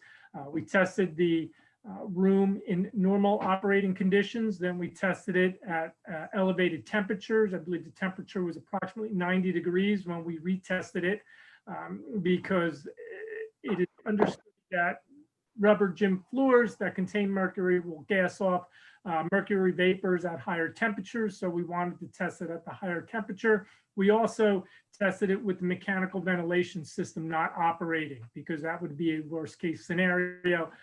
And as Mr. Moretta indicated, all the air tests that were performed were within the allowable limits as set by the New Jersey Department of Health. Those reports are all on the district website underneath facility updates, with the exception of the last report, which will be up there tomorrow. So there's notice from the Department of Education on the website. There's the guidance from the New Jersey Department of Health, as well as a number of reports from partner engineering that conducted the testing. And the last report received today will be up tomorrow. All right, a couple questions there. There was an email back on June 7th, and it mentioned that you were doing routine proactive testing. And I asked you at the June meeting, when exactly did you know that there was mercury in the high school? And I never did get a response.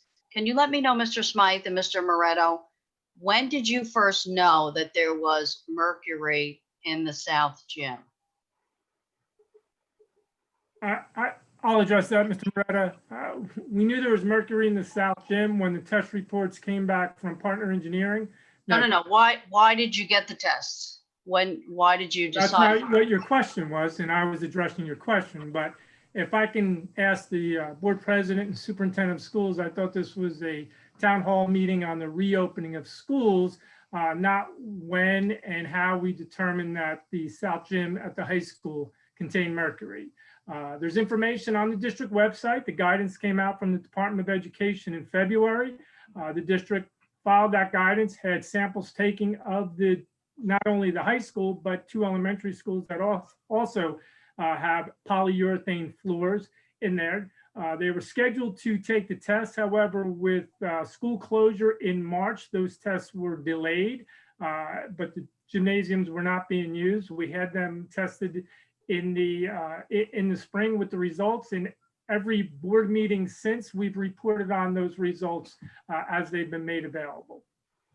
Yeah, but you didn't share the reports when I keep emailing you and asking for them. Was there any mercury in the concrete? Ms. Cross, all these reports are posted online, and we've discussed this at board meetings. No. You're just telling me right now. I don't have time to look them up. So can you go over Ms. where Cross, was the mercury? Ms. Cross. No, this is a question and answer period, and It is about school reopening, Ms. Cross. Exactly. Ms. Cross, it's about school reopening. It is. And the question was asked about the mercury in the gym, and the answer was given that it's all below the New Jersey levels. So please move on to your next question. Was there mercury in the concrete, and did they test the soil under the concrete, and did they test the sub? Ms. Cross, that has nothing to do with school reopening. Mr. Adonisio, do you have a child at the high school? No, I do not. Right. The answer is no. So why don't you leave the questions to the people that have children at the high school? Okay. Ms. Cross, Thank you. Ms. Cross, the question was asked and answered. So please move on. Is the school safe to open? Is this considered a dangerous condition? I mean, you should answer the question, where was there mercury in the concrete? Ms. Cross, that question was answered. Our levels are below. Our levels are below the New Jersey levels. Did you test the concrete? Ms. Cross, do you have another question? I do. There was an email on June 5th, and it went from Dr. Cram to Eric Laughlin on the mercury. And the last sentence says, "Thank you in advance for treating this information with confidentiality as we learn more." As a parent, there shouldn't be any confidentiality. We should have known about this, and here it is now, September 8th. And now I don't even know what time the reports were up there, but I haven't had a chance to look at them, and nobody has gotten back to me. So I would like those questions answered so it's on the record about the mercury. I would also like to go over the woman that talked about the food lunches for everyone. Did Mr. Smythe already apply for that? Does he have to apply? It sounded great that maybe at the end of the week, but did he already apply for it, or was it because Susan Bryan recommended it, now he's going to apply? Can you go over Central School? I think there's at least 32. I think, Mr. Agnesi, I thought we were going to do a Q&A on that. I'm not sure what that has to do with the reopening of schools, but I will clarify there was no application process. The guidance came out similar to the way it did in the spring, and all schools are eligible to participate. Not sure exactly what email you may be referring to from early June, but there was a board meeting on June 9th, and I believe Dr. Cram reported on the gym floor at the high school at that board meeting. He did, and this is June 5th, and it says, please keep this information confidential. As having a student, yeah, I have all the documents, so I can give them to you if you'd like to see them. I'll send it to Dr. Handerhan. Central School, parents are concerned. I think there's about 32 classrooms. Can you say how many classrooms did you need to replace the sheetrock for? And can you go over how much damage was in the nurse's office, the gym, the cafeteria, the media center, the computer lab, the main office? Did you have to replace all the sheetrock in all of those classrooms as well? Ms. Cross, that was asked and answered in the beginning of the meeting, so you can go back and watch it on YouTube. You said exactly how many classrooms it affected? We talked about all the classrooms that had issues. Everything was discussed. Did you give it by room number? Mr. Smythe did, yes. Okay, I missed that. Okay. Yes, because you weren't on the call, that's why. Yeah, I wasn't on the call. Thank you. I do have a question. Has the district discovered mold and asbestos when you were working on the air conditioning project? And was it disclosed to the parents? If Mr. Smythe or Mr. Moretto can answer that for me, please.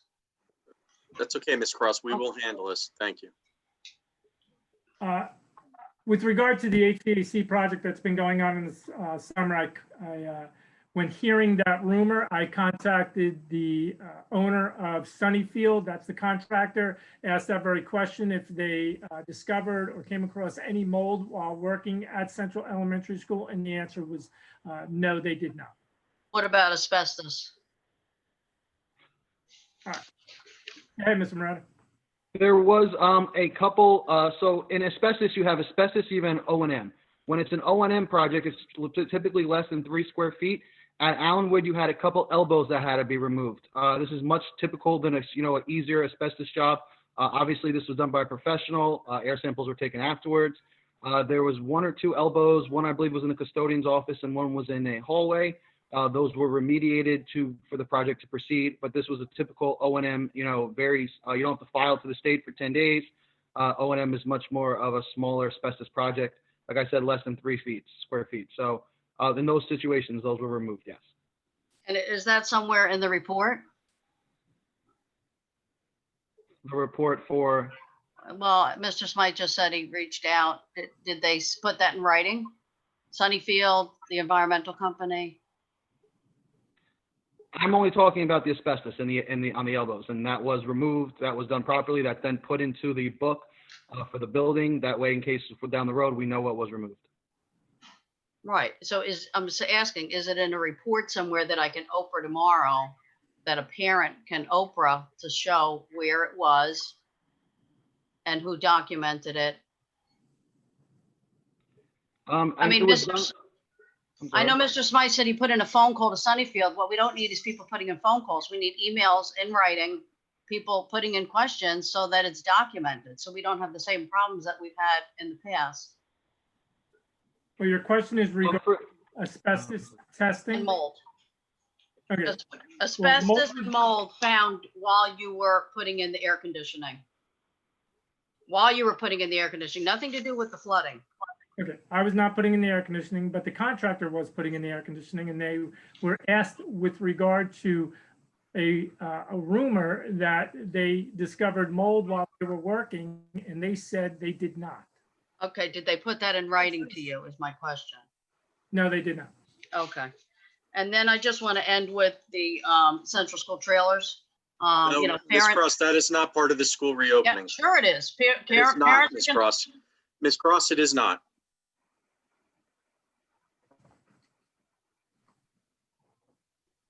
And is that it, Ms. Cross? Yes. Were the trailers from Princeton that? Ms. Cross, that is not part of school reopening. Sure it is. I would like that. It is not, Ms. Cross. Thank you.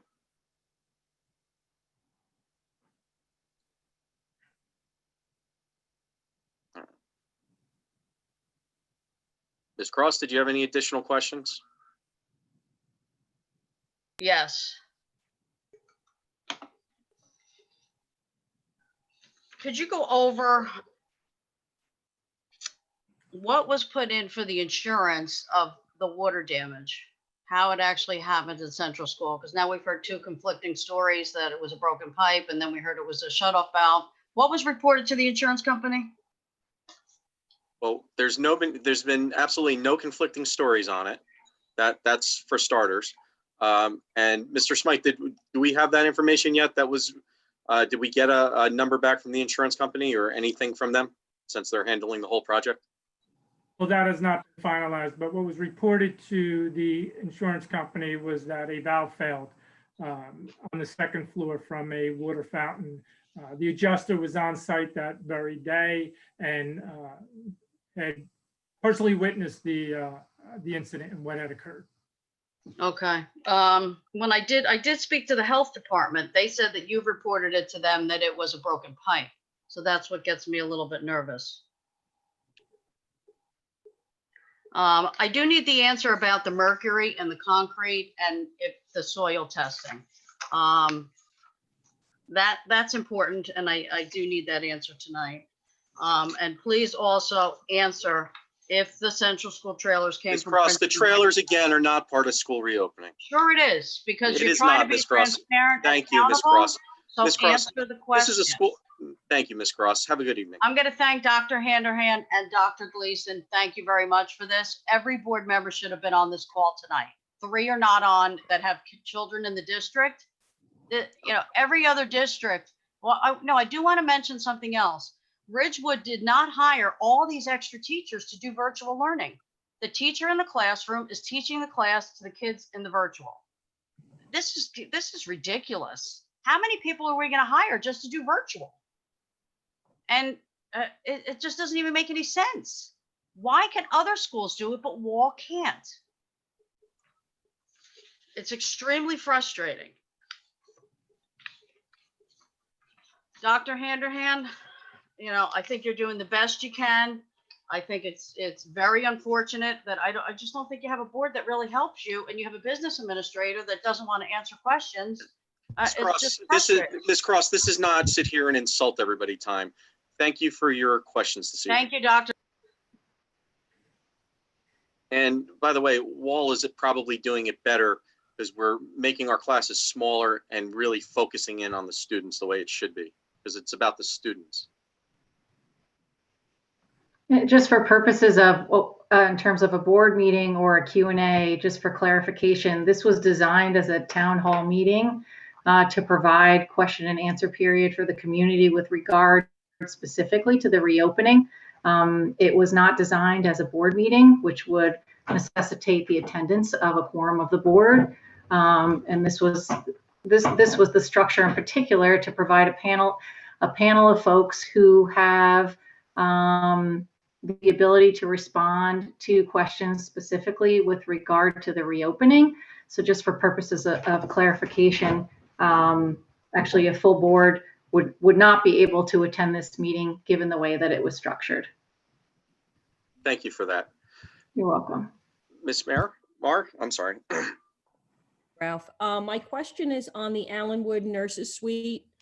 The healthy triage area that I think maybe is set up in the hallway so that there is more isolation room inside the nurse's office, I understand is a fire hazard. So that healthy triage area cannot be used to free up space. So we were wondering if another room has been identified to separate the healthy from the isolated at Allenwood. Well, Ms. Marr, I would have to speak with Dr. O'Connell to find out more information about that. So I will speak with her and I will reach out. Thank you. Was that it, Ms. Marr? Yes, thank you. Sorry. Okay. Let's go back here. Burndell, are you there? No. Burndell? Keep popping up. And then Burndell, are you there? Hello? Okay, we tried twice.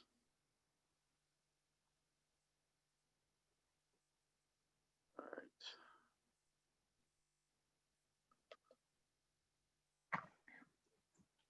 right. Hello? Good evening. Hi. Thanks for taking my question and thanks for having this town hall tonight. I sent an email out to the board a little while ago with actually an idea. It's more of an idea than a question. And maybe Mr. Moretta would be the right person to listen to it since he's the building guy. If you go into any doctor's office or dentist's office currently, you'll see they have, the HEPA filters in the rooms. And my idea was to get a standalone unit for each classroom in the district, for each school. They don't cost that much, but I know funds are probably, all accounted for for this year. So my idea included a fundraising idea. I'm sure parents might get on board with chipping in. It would probably, I don't have the exact numbers for anything, but, if you take like the high school, say, I don't know, say there's 100 rooms and say a HEPA filter costs $250. So that comes to $25,000, right, for the high school. If you have 1,000 families with kids in the high school, again, I'm rounding, that's like $25 a family. We spend $100 on a yearbook. So I think people would definitely be willing to chip in for stuff like that. I didn't know how to, go forward with that idea. So I did reach out to a few people, but I know you're all super busy and possibly didn't even see my email. So I was really happy you had this town hall and I could bring this up and, go from there. Like, I think that the air filtration is super, super important. And if you start reading current science and articles, they're all talking about, it being in the air. And if we can clean our air, have one more level of safety for our kids and make Wall even better than anyone else. And maybe we could be, a guiding star for the rest of the state, the county, the country, who knows? But anyway, that's my idea. There's probably some obstacles I haven't thought of to that, but I wanted to share it. So there you go. Thank you so much. No problem. Have a good evening. Thank you.